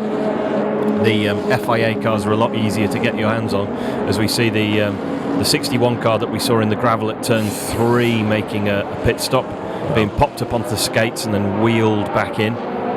That's a Works Subaru, one of the few Works cars in GT300. Strictly speaking, Works teams shouldn't be in GT300, but there's a few cars out there that aren't at all Works run, but it's pretty clear that that is a Works car. And yeah, well, that was the enthusiastic girl just being told that, you know, that's it. The cross of the hands from the number 1 mechanic there. The Cross of Doom. The Cross of Doom. Yep, game over. There is our race leader. I'm amazed they've got such a big gap. I mean, Nissan hasn't won a race this season after dominating since this rule set came in, so really overdue a victory. Came very close in Thailand. Jan Mardenborough, if it hadn't been for that fueling error, was very close to changing the score completely, and would have changed things for the Red Bull Lexus as well, which is now leading the championship as a result. So on screen, our race leader being hunted down by Bertie Baguette in the stealth liveried Honda NSX there. Well, I guess instead of calling it the Epson NSX, we now have to call it the Troom. The Troom NSX. Isn't that a golf course in Scotland? Yeah, really bad tasting caps as well and wigs. But yeah, the 64 car in that unusual era, that is in second position, of course, as you can see on the screen. It hasn't made a stop. The AU LC 500 is out there. And now we're seeing a replay of the Troom NSX being passed by the Motul Ortec. Well, that wasn't very important. Well, there is the mother chassis Lotus. Lots of trouble, usually serious. Looks quite terminal. So that's the top of the crest after turn 10 as they come into the downhill straight, and unless he gets going, Sam, we could be looking at a safety car, because there's no immediate way to drag that car up. Safety car would be very bad news for quite a few people, but most of all, the number 23 Motorsports GT-R got 11 seconds over the second position. He just wants to keep that gap out there. These guys, 6th, 7th and 8th, they are fighting for the class win. There's still cars in GT300 that haven't yet stopped.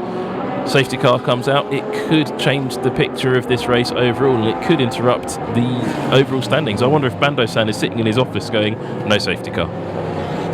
It's just leave the Lotus where it is. I'm trying to work out who would be the winners and who would be the losers, and it would firmly put the cat amongst the pigeon if the safety car were to come out now. No, we've just got a comment in from Fujisawa, so no, have a look on the chat. I'm not reading that one out because I didn't study Latin at school. We're discussing what would be the name of Lexi and Prii. Who knows? But there you go, there's the pit stop summary for GT300 on your screen. You can see who hasn't stopped, and they are the guys in front of these guys who are having this tense but uneventful battle. Matsui, Gamu and Taniguchi, who is being rather circumspect, unusually for Taniguchi. Really not championship at stake, Sam. Yeah, it's the only way you've got to be, and only needs to be in third position. Well, they're sorting out the Lotus with the first response operation, or first recovery operation, the throw car.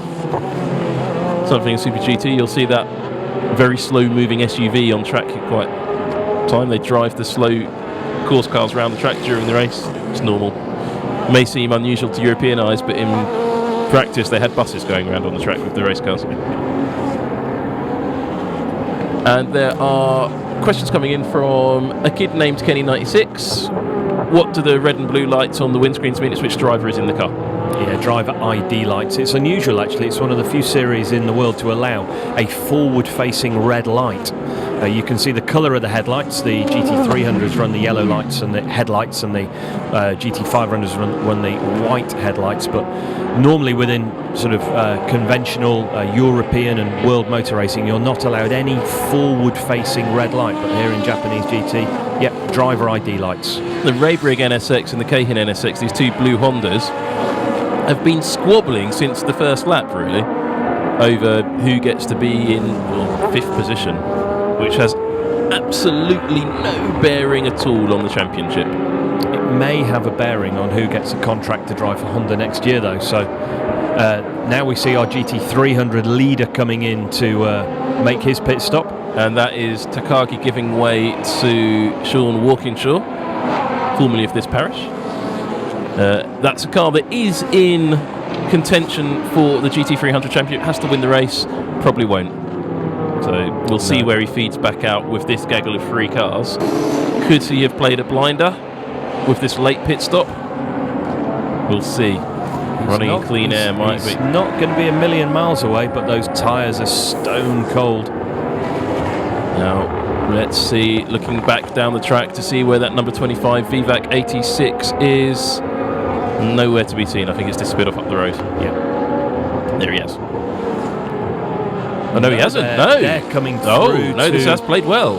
They're coming through to start the lap. So the BMW, the M6, has played a blinder, I think, Sam, with that slightly later, much later driver change. Now, it's a question now, how quickly can Walkinshaw get those tyres up to temperature?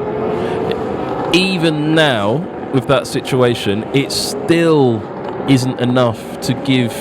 Oh, as the Leon Mercedes finally makes a move stick on the number 25, but is he going to keep it there? The 25 is going to be fighting back up the inside.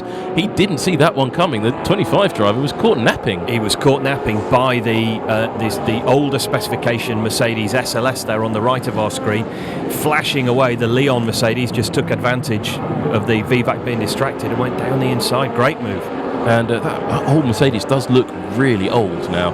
Oh, has the VVAC got a problem, I wonder? Are things not quite right in that MC86? Because Hatsune Miku is all over his rear end as the AU Tom's Zombie LC500 makes its way through to continue driving around in zero position. It's not even being scored. It's so far down.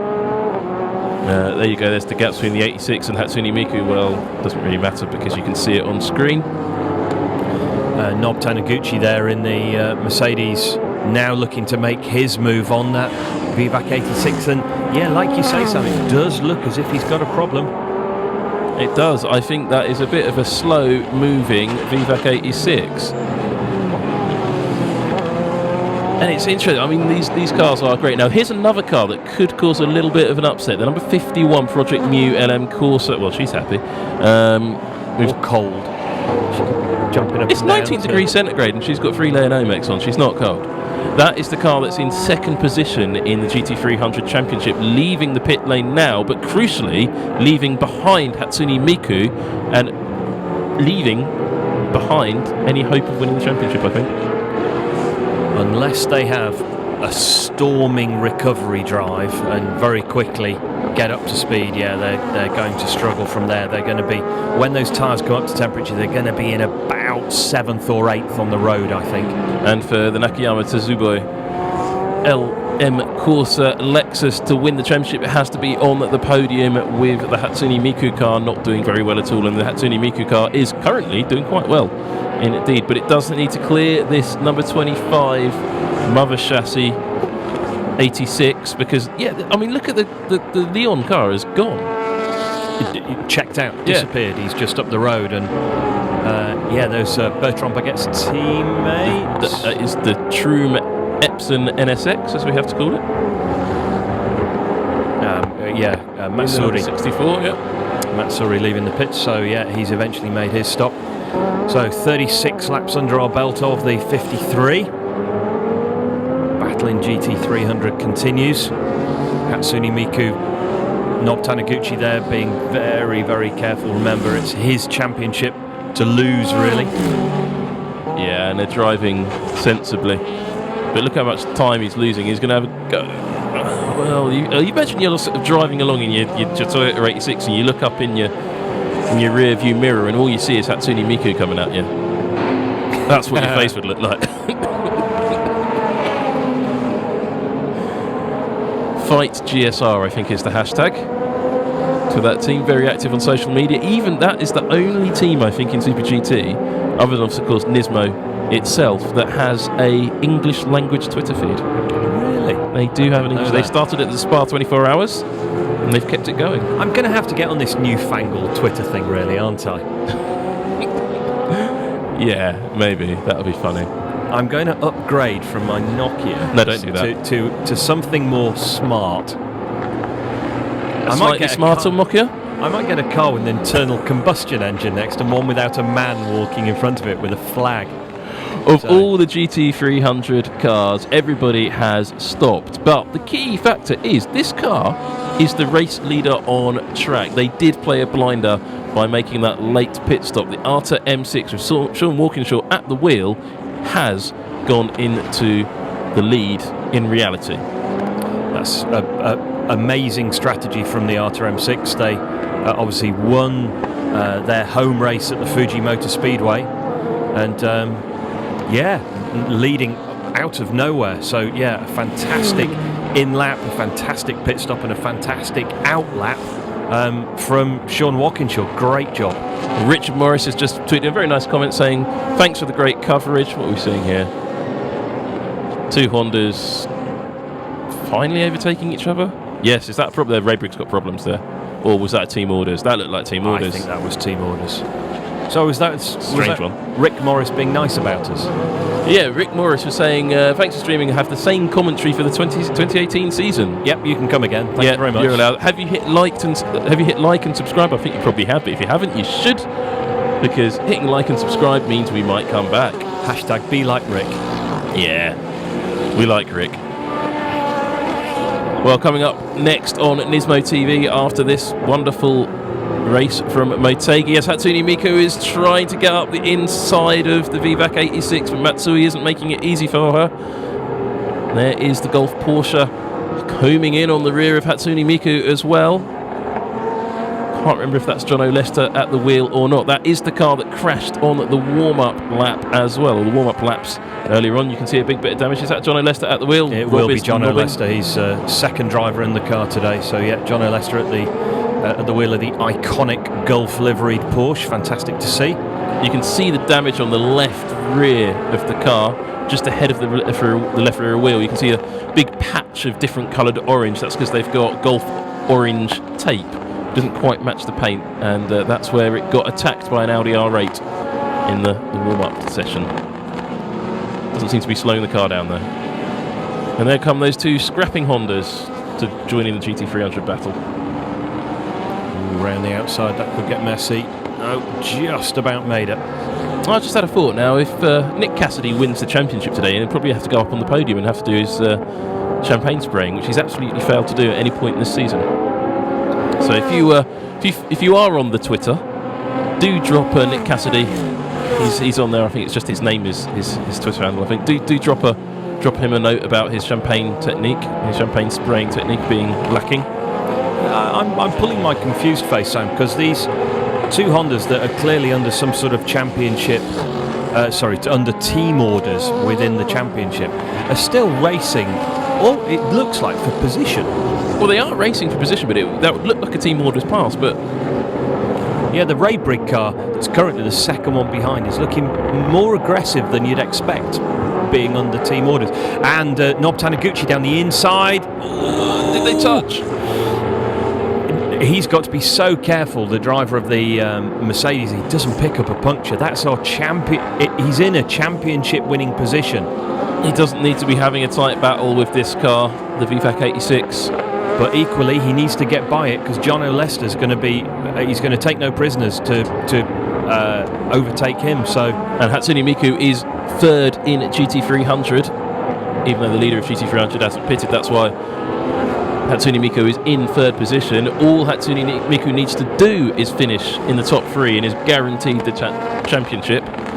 If it's in fourth or lower, that Mercedes, then it's all down to the different permutations of who finishes where.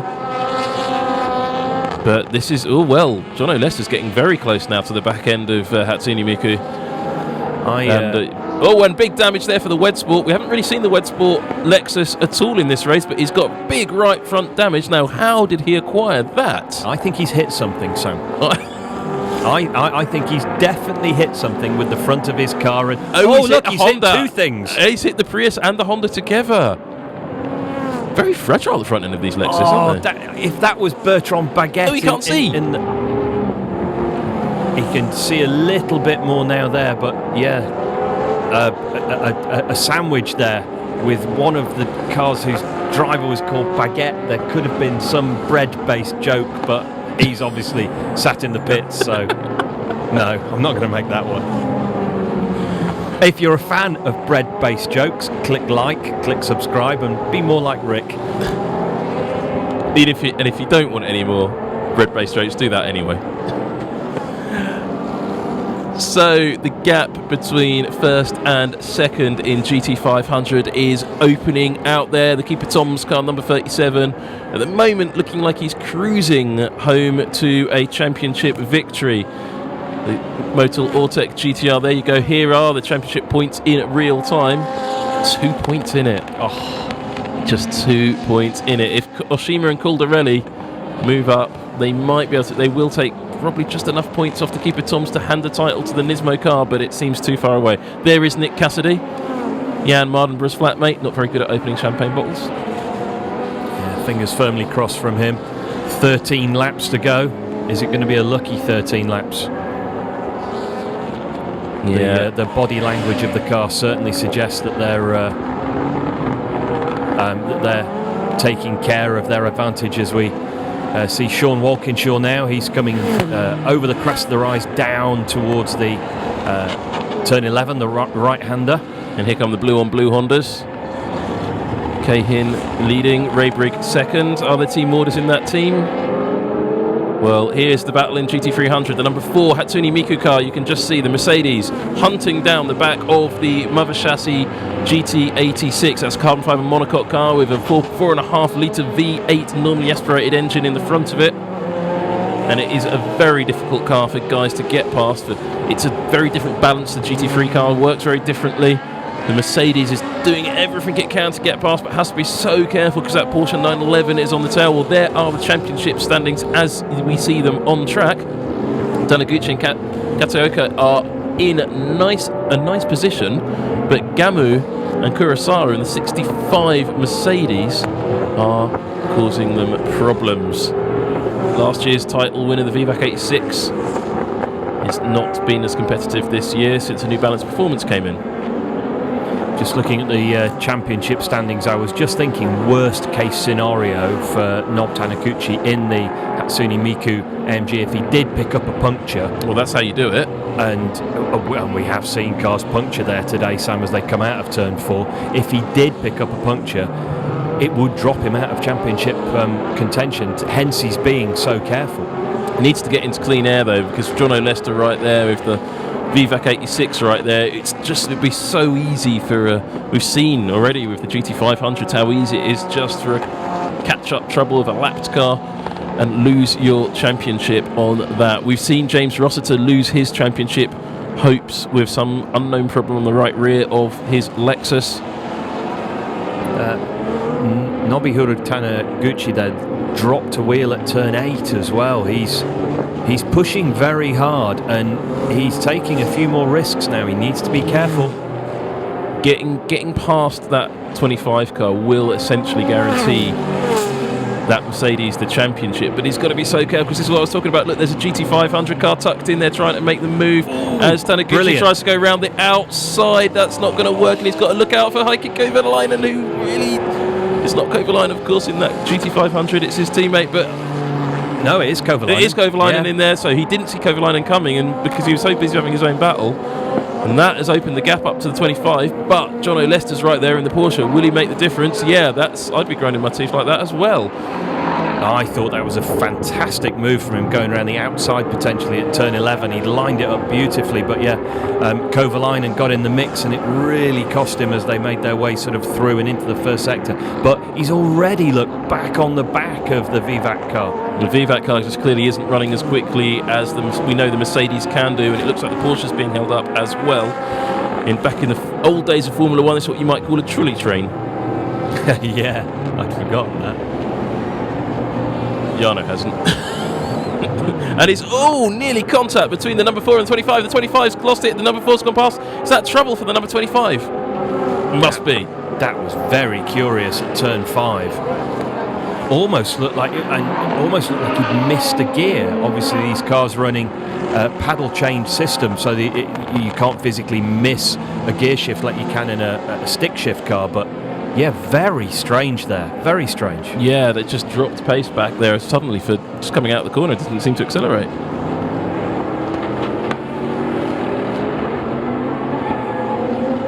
RJ O'Connell sending messages about the championship permutations over to us. There was just some smoke off camera, I'm not sure what that was. If the 37 wins the championship, as it looks like is likely at the moment, they will be the youngest, Cassidy and Hirokawa will be the youngest champions in the history of GT500. Which would be quite impressive. So that'll be a 4th title for GT500 title for the Toms team as well. So quite an impressive form for them. But there's still 10 laps to go here at Motegi, and if those final 10 laps are anything like the first 10 laps, who knows who's going to win this? Pressure off now for Taniguchi, and pressure off for Hirokawa here. Look, just clean air behind, clean air in front. He's just going to be ticking off these final 10 laps. Well, the Motor-Lawtech GT-R, Ronnie Quintarelli and Sugio Matsuda has done all it could do to try and clinch the championship here at Motegi, leading the race by a big margin. That car has been super fast all weekend. And super lucky, Sam, as well. Remember, that damage we saw at the start of the race, it looked like that left rear tyre was going to pick up a puncture almost immediately. But no, dodged a bullet, as I said before, and yeah, shown race-winning pace throughout the whole event, dominated qualifying, and has just driven into the distance today. But it's still not enough, because that number 37 car of this man, who is looking a little bit nervous, understandably, Nick Cassidy, in line to win a championship in Super GT for the first time, and Red Bull's first Japanese championship, I think, because they missed out in Super Formula when that heavy rain washed out the final round of that championship at Suzuka. Actually, a landslide nearly took out a chunk of the track there in Sector 1.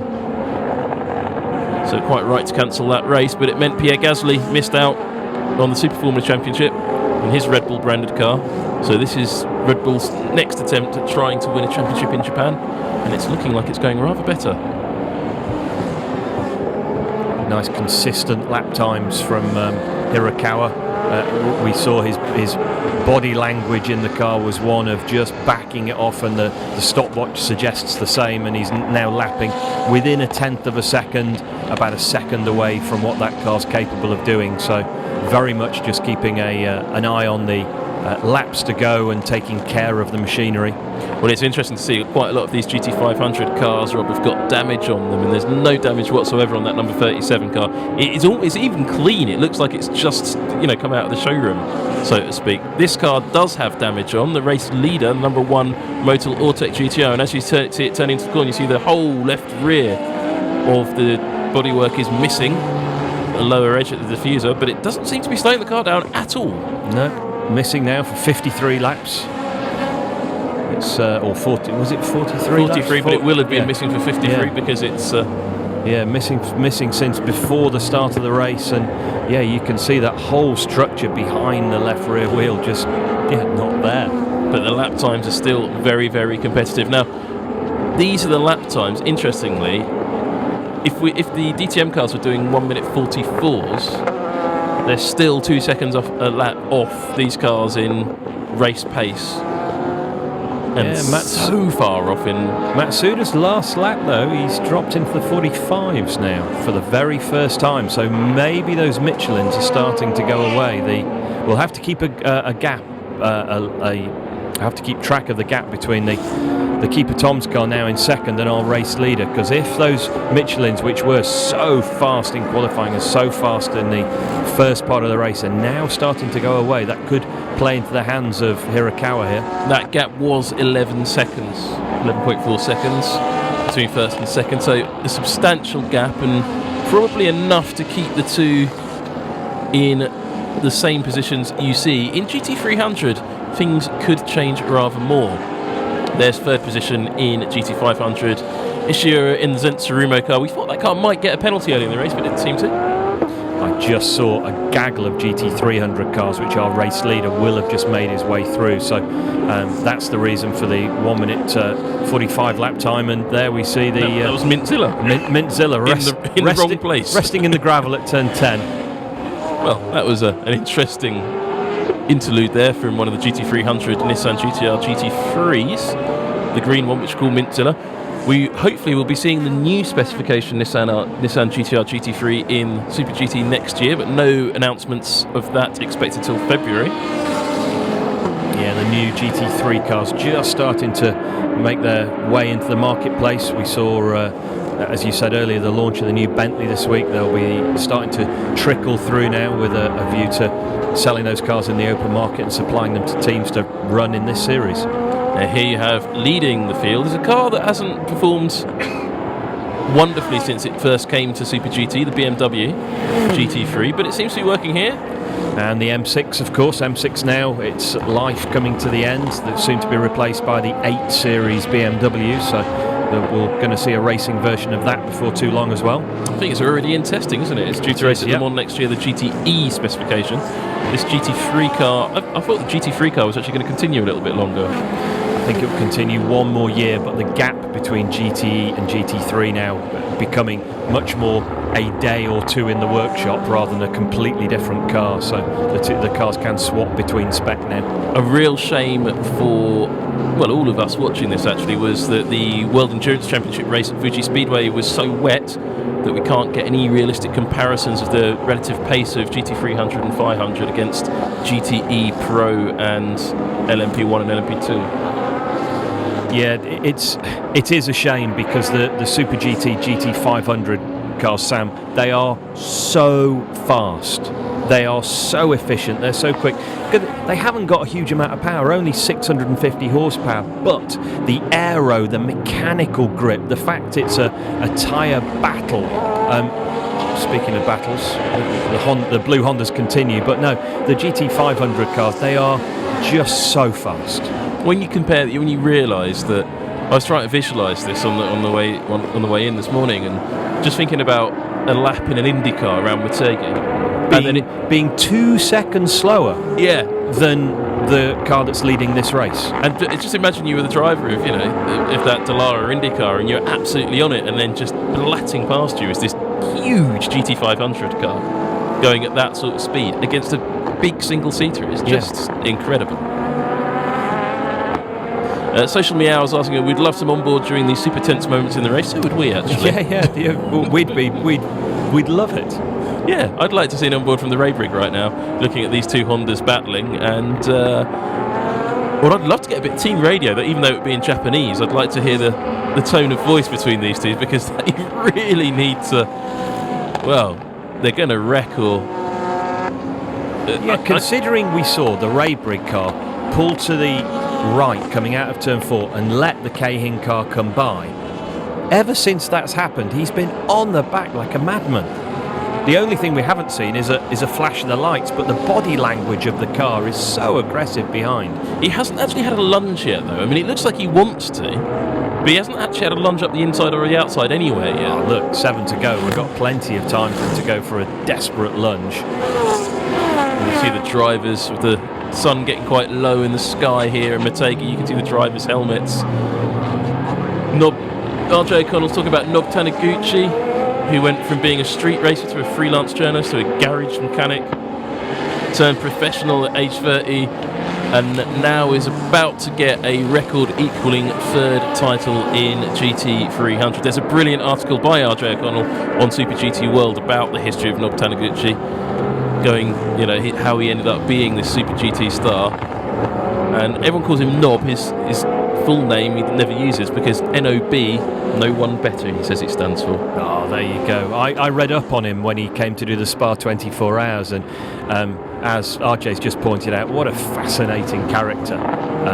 Real old school Japanese street racer, first and foremost, and has gone on to compete around the world, and as he rightly points out, closing in on his 3rd title. And he's driving an Itasha car. Itasha, the painfully embarrassing cars with the Hatsune Miku livery. There is the very deranged Wacos car, so they never bothered fixing the Wacos car. No, still going. They must be the race organisers must be happy that the vision isn't impaired and that bonnet isn't going to come up any further. But yeah, they've had damage since right at the start of the race.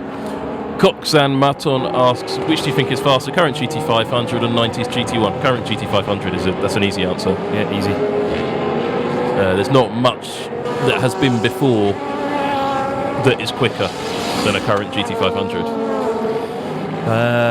Le Mans lap time, it wouldn't be far away from a P1 really, would it? Well, yeah, I mean, actually at Fuji Speedway 2014 pace, I believe, the Audi R18s rather, were slower than the GT500s in the same conditions. Yeah. Though the LMP1s have got quicker since, and we haven't had and there have been rule changes in both series, so we haven't actually been able to do a direct comparison this year, so we'll have to wait till next year to do that, if there's any LMP1s left next year. There is damage on the front of the Ray Brig car, Is there? Yeah, now I was just looking at the front of these two Hondas, these two blue Hondas, and if you look at the front of the Cahin, you can see the nice bonnet is bolted down quite nicely, but then you look at the back of the Ray Brig, you see the bonnet's bouncing around, and there is carbon fibre flying off the Ray Brig. Flapping around. There has been contact somewhere between the Ray Brig and the Cahin, and there is damage on the front end of that Ray Brig NSX. As joining the fight is Satoshi Motoyama. It's battle for 4th position. Now that car's on the Michelin tyres, and he's basically been slowly catching up with these two Hondas. That could get quite spicy, as could this battle for 6th and 7th in GT300.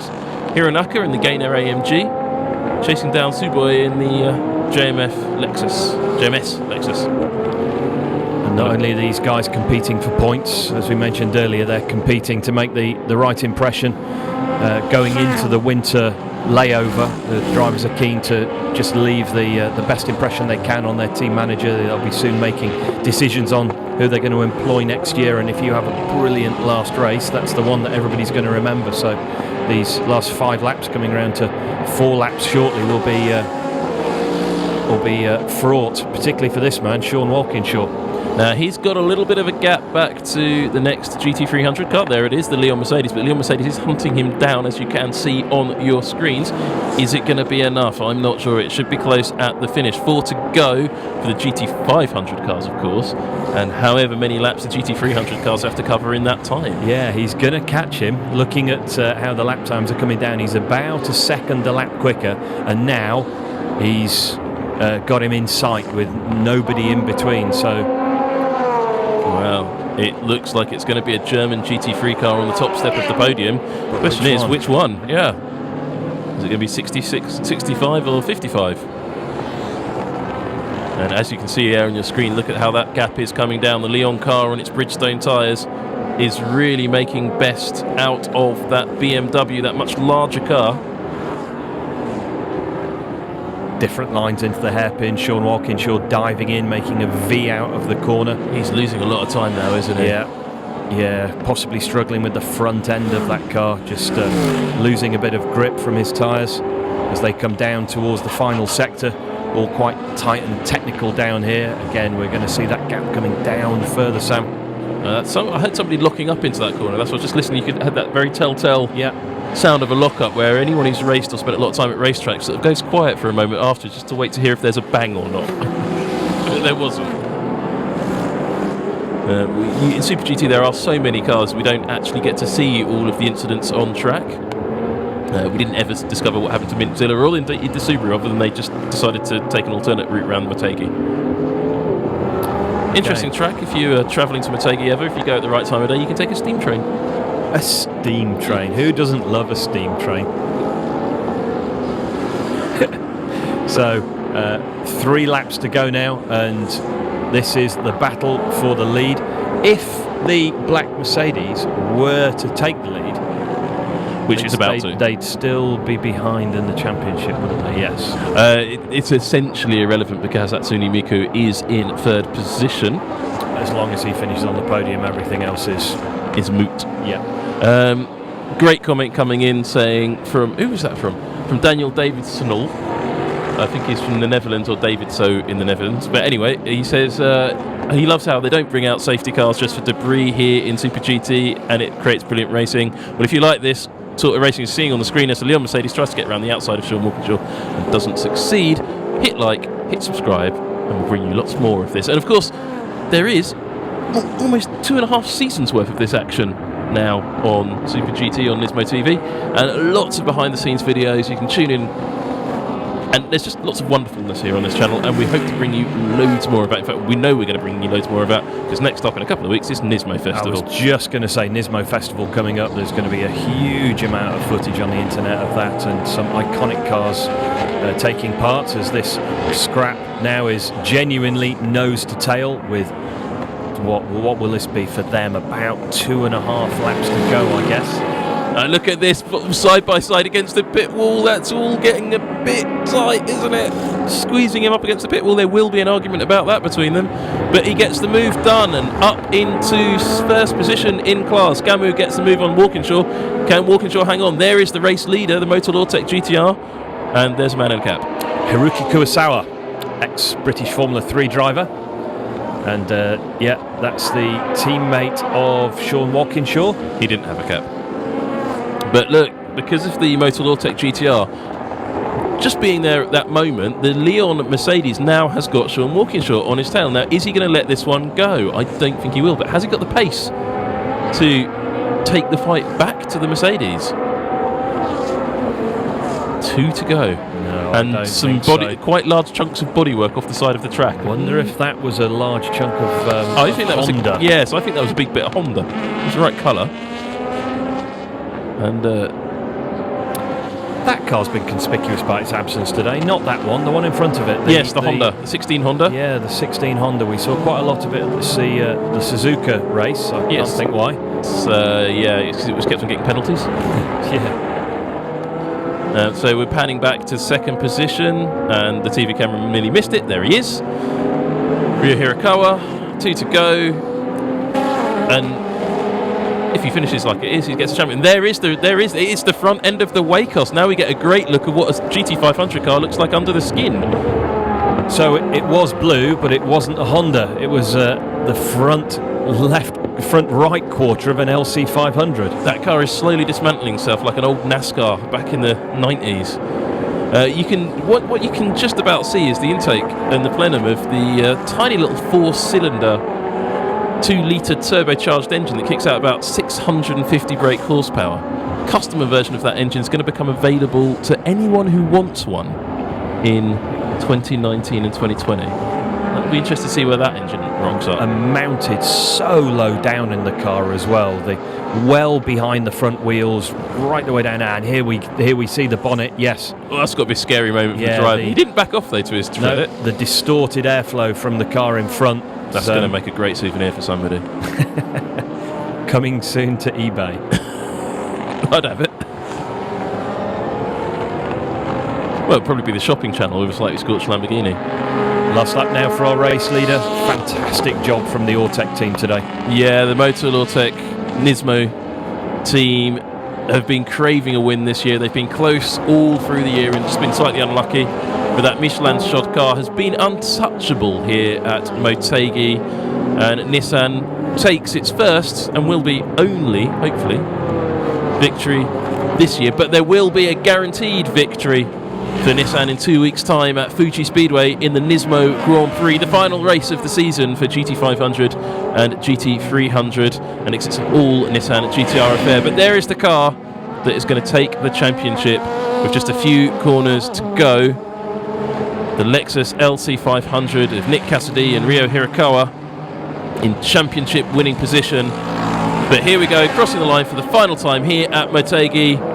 NISMO wins. The Motor Ortec GT-R takes victory, but taking the championship, the youngest ever driver is the Red Bull Toms, Keeper Toms Lexus LC500. That car has looked like it's going to be in championship winning form all year.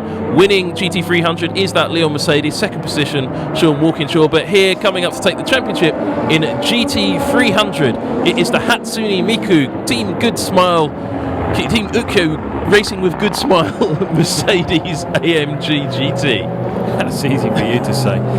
Congratulations to the Keeper Toms team, worthy winners of the championship, but the NISMO Motul 23 car did all it could do this weekend, and the race went down to, well, the final few corners of the final race, and yeah, delight there from Cassidy. Now, yeah, it's delight at the moment. Then he's going to realise he's got to open a bottle of champagne, and then it'll look like dread. You'll see it on the podium. Stay tuned for the podiums here from MOTEGI. We'll follow it all the way through, and if you've never watched the Super GT podium, you're in for a treat, and something slightly different to what you're used to in Europe or indeed anywhere else in the world that isn't Japan.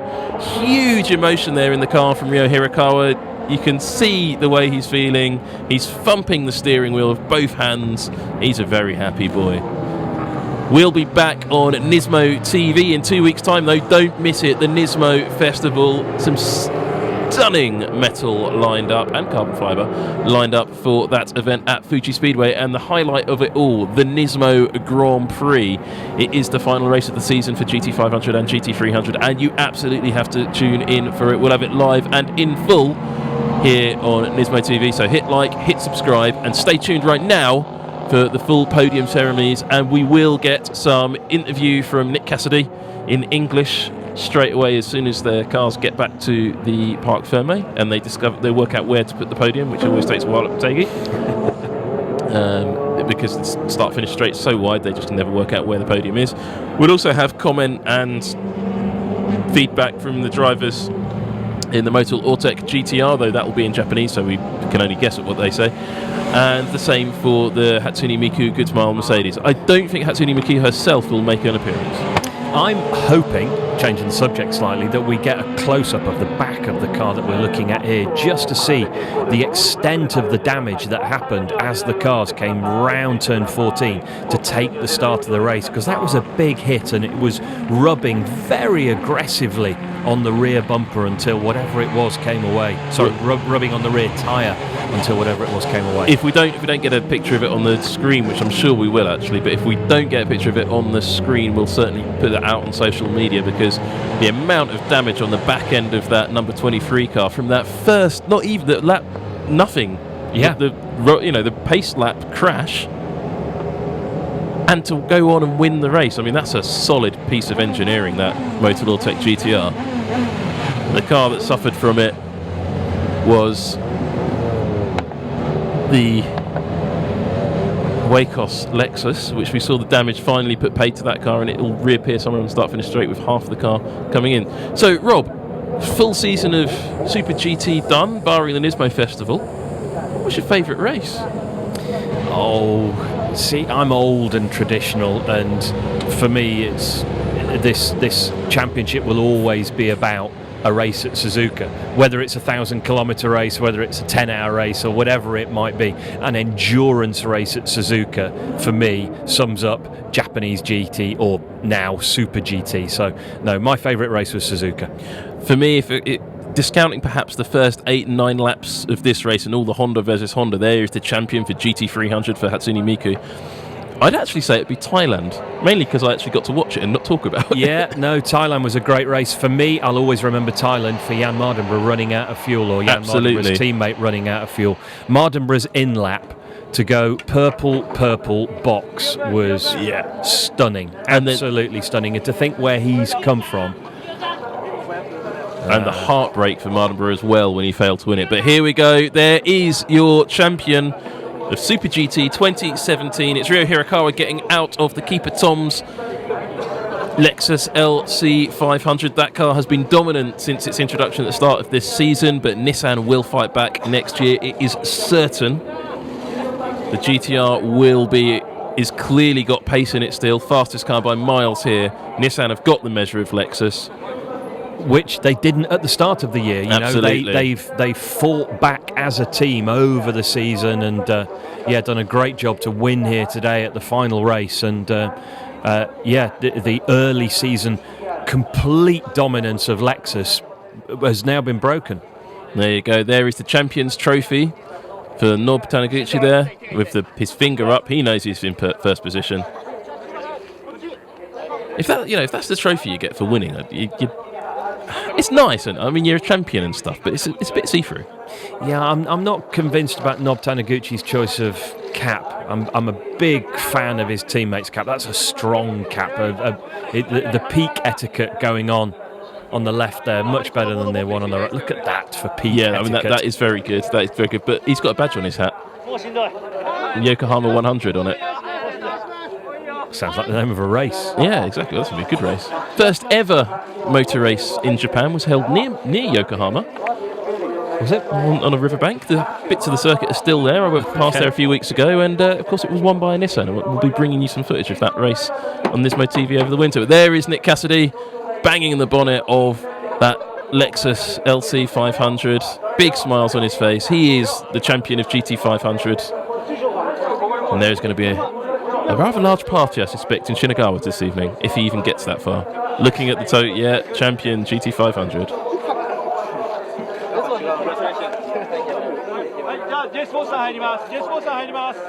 And we're just trying to work out if we've got the full sound for the interview. We're listening. It sounds like we've got sound for the interview. So I'm just going quiet to hear what Nick's saying. And you hear the photographers shouting at the drivers, put your finger up. They actually get told to put one finger up. That is something the photographers are all saying. Put your finger up, Nick. Look at the camera. And we may well get Excitable Girl or her friend in a minute with a TV camera. I can see Excitable Man. And here we are. Here comes the interviews. And our first question will be to Nick Cassidy by the look of it. So you've won the championship, Nick. How do you feel? I feel happy, is what he'll say. Do you think he'll want to thank a few people? Maybe his teammate. His teammate's got bored and wandered off. Nick, congratulations. Arigatou gozaimasu. Woo! Hey, I don't know what to say, man. This is unreal. This is unreal. まあ本当にですね、もう今はもう言葉にならないと本当でもこれが It is quite real, Nick, and you're going to have to get used to it being GT500 champion now for the whole of next season. But you made a great job at the beginning of the race. Thank you. You know, Thailand and here we had such big pressure. Rio and I, we've been good all year, so we knew today we had to do a normal job, and we had good confidence in our speed. So the start was tricky, but then I could make a good gap to P3. That was our target, and tough to watch the last 30. まあタイランドにおいてはですね、随分 there you go, the Thailand race you can watch here on NISMO.TV, and there was a super tense battle between Nick Cassidy and Jan Mardenborough in the opening. That's what Rob was just talking about, and we'll hear from Hirakawa in a moment when he stopped chatting to Nick. And well, he's just going to feed back the same sort of comments that he's very happy to have won, isn't it great? And well, he's not very interested in doing this interview, is he? Clearly. Oh, he's going to open a can of Red Bull. There you go. Corporate, Mr. Corporate. まあ本当にですね、平川選手いつもポーカーフェイスで。See, if I just got out of a GT500 car, won a championship, the last thing I want to be drinking is Red Bull. Depends who's paying your wages, Sam. Yeah, if I was thinking about tapping out my invoice for my end of season bonus and things like that, I'd drink anything. Drink anything. There you have it, everybody. If you want to make Rob drink something unlikely, just give him a bonus. So the interview here, that's not actually said very much yet. It's amazing to see how young he is, isn't he? When you see him in the car and he drives like a seasoned veteran, but when you see his body language out of the car and how uncomfortably he is doing this, he's still very young. But look how calm he is as well. You're right, he's uncomfortable. He's visibly uncomfortable, but he's so calm. Doesn't even look sweaty. No. Got out of a... Yeah, he when he took his crash helmet off, just dry hair. Now there's the man who pays his wages. That's Sakia-san. Has some form at Le Mans, I believe. Yeah, he's done a bit. Yeah. おめでとうございます。超嬉しい。 Happy. 超嬉しい。 Happy. チェッカーフラッグを迫る中、どういう気持ちでしたか。Obviously. すごい予選から苦しい状況だったんで。So yeah, they're just telling us that they're very happy and it's been a close season and things have gone やはり物事が全部うま well, くいかないと。 obviously.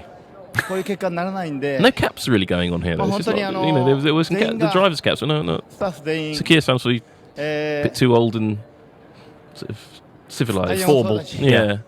エンジンもそうだし、もうメカニック一人一人がみんな本当にいい仕事をしてくれたんで、この結果得られた。 Of course, if you're wondering what these comments are that he's making, we'd stick them up on social media, but honestly, they're not that interesting. So there will be formal comments that you get in all the press releases, and Toyota will probably put one out tomorrow. Nissan certainly will have it out today. Paul Ryan firing out the press releases for NISMO around the world. Are we going to hear from Nick again? No, going to get excitable girl. Talking to Nob Taniguchi and the team, and there's Ukyo Katayama. So first up was Nob Taniguchi.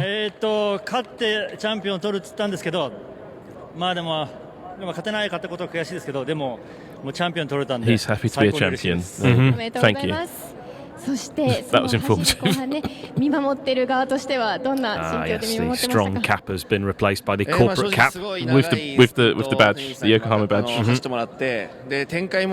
Lovely bit of embroidery. It's like raised embroidery, isn't it? Yeah. Nice attention to detail from Yokohama. It is. I think it was the Schumacher brothers that first introduced that to racing in the 90s. They had those very chunky embroidered caps with the raised embroidery.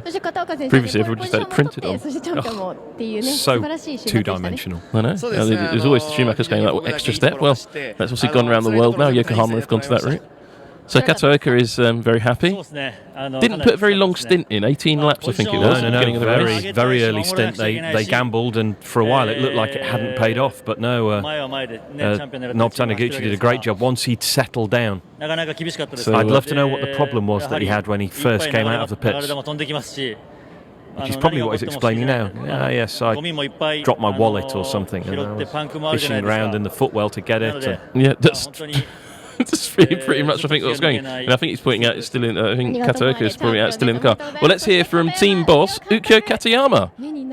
Busy from crashing Tyrrells and climbing mountains.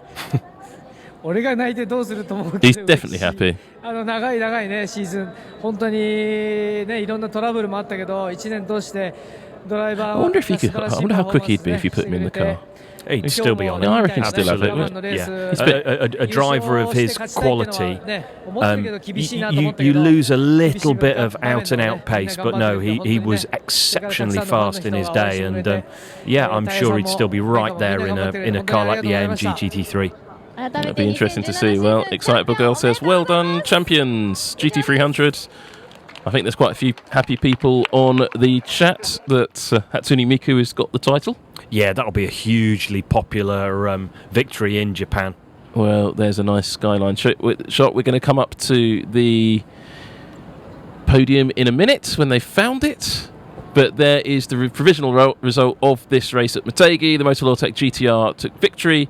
Keeper Tom's LC500 took the championship. Lexus were third. There's two battling Hondas, fourth and fifth. The S-Road Motor GT-R, probably a bit disappointed to be down in sixth. The Calsonic Blue Car in seventh. The Denso Kobelco Sard LC500, last year's champion, no longer entitled to that number one, are in eighth position, and in ninth was the Alta NSX. There are the other cars that finished the race. 15 laps down the Wedsport Advan LC500. Didn't actually get it to the finish, I don't think. And the AU Toms LC500, James Rossiter, 11 laps down after they must have lost that 10 laps in the pits. In GT300, it was the Leon Mercedes that took victory, just a few laps from the finish. The Arta BMW, second position. The Hatsune Miku, third position, good enough to take the championship. The Golf Porsche was fourth. Vivac 86 ended up in fifth. That obviously had some problems there, car. It dropped back down. The first of the Lexus GT3s was in sixth. Bjorn Wertheim's Gainer Tanax AMG was in seventh. The Audi R8 8th, and the D-Station Porsche in 9th. There's the other finishes in GT300. The Shopping Channel Lamborghini was not the one that caught fire, of course. It was the 88 Lamborghini that caught fire with Max Arrido at the wheel, the teammate car. And there are some nice shots of the skyline. There is the championship standings at the finish. Just 2 points at the end between the keeper Tom's LC500. Ryo Hirakawa and Nick Cassidy take the championship, just edging out Sugio Matsuda and Ronnie Quintarelli in at the Motul Ortec Nismo GT-R. Third position was Oshima and Caldarelli in the title, some way adrift. James Rossiter on his own, down in fifth with Nakajima, his teammate, who skipped around in one place behind. There is the rest of them. Slightly disappointing again for the S-Road Motor GT-R, 12th position and a 29th point on the board, but they've had some problems through the season, those crashes earlier on. And there is the GT300 table. Quite a strong victory there for Hatsune Miku ahead of Kurosawa and Gamu. Gamu putting in a really strong performance, but just not quite enough to take the title. Nakayama and Tsuboi in third position. And as you look down the list, you'll see Max Arrido in the number 88 Lamborghini. That's the one that caught fire. 28 points wasn't good enough to change the championship standings for them. Great to see that the both series, the championship points table is so close together. No dominant winner. Nobody looking really. Nobody looking really like they've walked away with it. Questions still coming in about what's coming up here on Nismo TV. Here's the teams championship standing. So Good Smile Racing have taken the teams championship. It has a different scoring system to the drivers championship, confusingly, but there you go. That was the teams championship on the screens. Questions coming about what's coming up in the Nismo Festival. Well, Lexus keeper Toms has taken the title in GT500 and Nismo second, as we've probably worked out because that's the same as the drivers. At the Nismo Festival, there is going to be some great driver action. Chio-san will be at the wheel, is the question that came in, as will Jan Mardenborough, as will a few others. I'm not sure all the cars and drivers have been formally announced yet, so I'm reluctant to disclose much more about what is in the Nismo Festival. Suffice to say, if you watched last year's event, you'll realise it's absolutely fantastic to see. Now, they've really taken quite a long time at finding the podium here at Motegi, so stay tuned. We will have a podium. Thinking of the Nismo Festival, I think if you follow the hashtag NISMoments, there's like a countdown to the Nissan Festival where things will be formally announced, just not leaked badly by you and I.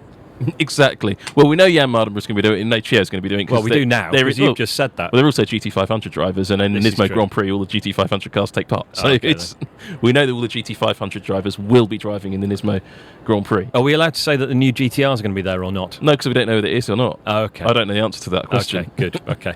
I tried to push you under a bus then, but you weren't having it. I don't know. I haven't seen the car list at all. No. But yes, it's been a fantastic season, and RJ O'Connell's just said, "Oh, thanks for this great season here on Super GT." Well, thank you, RJ O'Connell. You're doing some great stuff yourself with the launch of Super GT World and how that's grown. That's been fantastic to see. And if you like Super GT through the winter, we're going to have loads of great content here on Nismo TV, and eventually we'll have a podium. It might be winter by the time the podium turns up here at Motegi, but we're sticking with this because we will have the highlights reel probably for the whole season, and then usually they play something a little special at the end of this final race. But yeah, RJ O'Connell, here we go. Here's the 2018 schedule for Super GT, starting at Okayama, Fuji Speedway second round, Suzuka is the third round. That's a shorter race. Weird, doesn't it? Chang International Thailand in the middle of the year. That'll be wet. Fuji Speedway fifth round, then Sugo, then Autopolis, and then the finale will be here at Twin Ring Motegi. That is a quite different looking calendar. It seems so strange to see Suzuka now round 3. Normally that's in the autumn of our season, and as you say, gone is the Suzuka 1000 kilometers now, Sam. But replacing it is that round 5 Fuji Speedway. It's a long distance race at Fuji now, much longer than the race we had before, and that will be interesting to see how that's different. Long distance racing at Fuji would be quite spicy. Phil Conley, nice comments coming in. Thank you very much. We're not going anywhere because they found the podium. Oh, here we go. Thank goodness. Look at those white bits of tape. This is where people are supposed to stand. I can see Nick Cassidy. He's found the podium now. Let's not forget, Nick Cassidy has problems with squirting a bit too early or a bit too late, or not being able to squirt at all when it comes to the champagne bottles. So we'll see how he gets past it. He hasn't actually successfully sprayed champagne in the right manner this season. Well, now pressure's on as the championship winner. The pressure's on for him to squirt at the right moment. So is this little girl going to give the flowers as she received the flowers? It's hard to know. This little girl's quite happy about being, a bit shocked and happy about being on TV with her flowers. Who's going to get the flowers, do you think? Because that's better than the trophy. I'd like to be think honest. that she's been given the flowers. There's something wrong about a young lady giving Nick Cassidy a bunch of flowers. Who knows? It might not be for Nick Cassidy.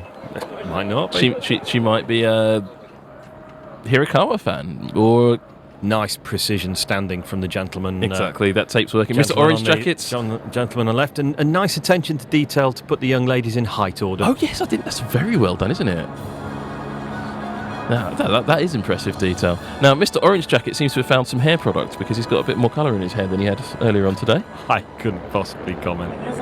You can wind the video back and check. I mean, definitely is that's good stuff like that. So stay tuned. We have got this podium ceremony coming up. Honestly, that's what this man's telling us. There is a podium ceremony. It's written on my clipboard, he says. And really, please, drivers, will you come along? And I'm checking to see who the drivers are, he says. And who's first? It'll be GT300 first. Well, probably. So he's got there, standing on the side of the podium, and Mr. Orange Jacket's waiting very patiently. Oh, the girls are they've changed formation. And I can see Nick Cassidy back in. Oh, that's Hirakawa back in. Oh, here we go. It's the GT300 drivers with a double flag strategy there for the Leon winners. They look absolutely ecstatic to be there on the top step of the podium, don't they? Huge smiles from both of them. Barely able to control the emotion. I know. I mean, here, this is how you do it. There's Sean Walkinshaw giving a big smile. He's happier than the winners. Yet he was second. Look how tall he is compared to the other chaps. That's got to be quite difficult for the drivers. But here you go. Here are the champions. Here are the guys who are really happy. The Team Good Smile drivers. Shake of the hand. And Hatsune Miku, obviously not making a personal appearance here, but we will get a new Racing Miku paint job next year. That'll be good to see. We will. And there is Mr. Orange Jacket and two of his friends. And they're going to be presented with... Oh, that's a good trophy. Oh, that's a strong trophy, That's a strong, isn't it? big base. Big base. See, the trophies have improved this year, haven't they? I think. None of these tiny, tiny ones that they had at a certain track, or the ridiculously large one they had at another track. So yeah, I'd be happy to take that trophy home. That's a trophy you could pour your sparkling sake in and drink out of, isn't it? You could. And there's a third place trophy. It says third place on it. So there's a lot of base though. It's more base than trophy. And all that bass, it reminds me of my youth and the sort of music I used to listen to. I like those Good Smile Racing flags. I'd like to see an Natasha GT-R next year. That'd look good, wouldn't it? Yeah, I mean Mintilla's pretty cool, but I'd like to see a full-on. It's a basket of hay. No, Well it's done. a bag of rice. Oh, is it rice? It's a bag of rice. They've won a very large bag of rice. Oh, there's bags of rice all round. Rice all round. They've all won rice. Actually, last year when Bjorn Wertheim won a bag of rice, he poured his sparkling sake on it and let it go, and then ate it, and apparently he was very ill. Oh no! But you shouldn't cook rice with sake. Oh, look at that! Oh, one man. Very popular drivers, very popular team there at Good Smile Racing. Great flag technique there for the number 4. And is anyone going to shout at them? Oh, more trophies. Barely contain my excitement. Here we go. Mr. Orange Jacket stepping forwards. There's the special. There's a weird siren going off. Not quite sure what that's about, but here, have the Autobacks trophy. It's very nice, honestly. Turn it round so we can see the sponsors logo. Ah, there you go. Well executed. Now, are they going to be able to do both trophies? Because that big base trophy looks quite heavy. And the rice. Haruki Kurosawa smiled and waved his flag. Oh, well, he's realised he won a race. He probably forgot about that. And now the next man up will present a scratch card, perhaps? That is a very strange siren in the background, isn't it? That is a new development. Siren. Oh, it's the photos now. Trophies. Now let's see the winners. They can only do the one trophy. Oh, it's a bit heavy, isn't it? Oh, they're worried about that. You know, there's real concern there's on a the photographer somewhere going, lift your rice. Yeah. Lift the rice. We can't lift the rice. Flag in one hand, trophy in the other. That's my photographer walking across the top of the screen. You have your own photographer? Yes. Oh, you're so smooth. Oh, it nearly went. That was nearly. Walkinshaw nearly lost it. He nearly. I'm so embarrassed on his behalf. Yeah. That was poor. Podium disaster. That would have gone down in the podium highlights reel for sure. Fortunately, if he'd have dropped the trophy, it would have landed on a cushion of rice. Yeah, but then the rice would have spilt out everywhere, and it would be a rice disaster. I think it's probably quite nice rice. My life has taken a surreal twist. That's good double trophy. I don't know. I mean, I hope that siren isn't anything too serious. Yeah. It's at this circuit that was damaged by a earthquake many years ago. Not that many years ago. Here comes the sake. Sparkling sake. Something we've never actually managed to try before. Oh, somebody's talking to us. Don't know who that was. Right. So if you think this is good, there's more of this to come. GT500.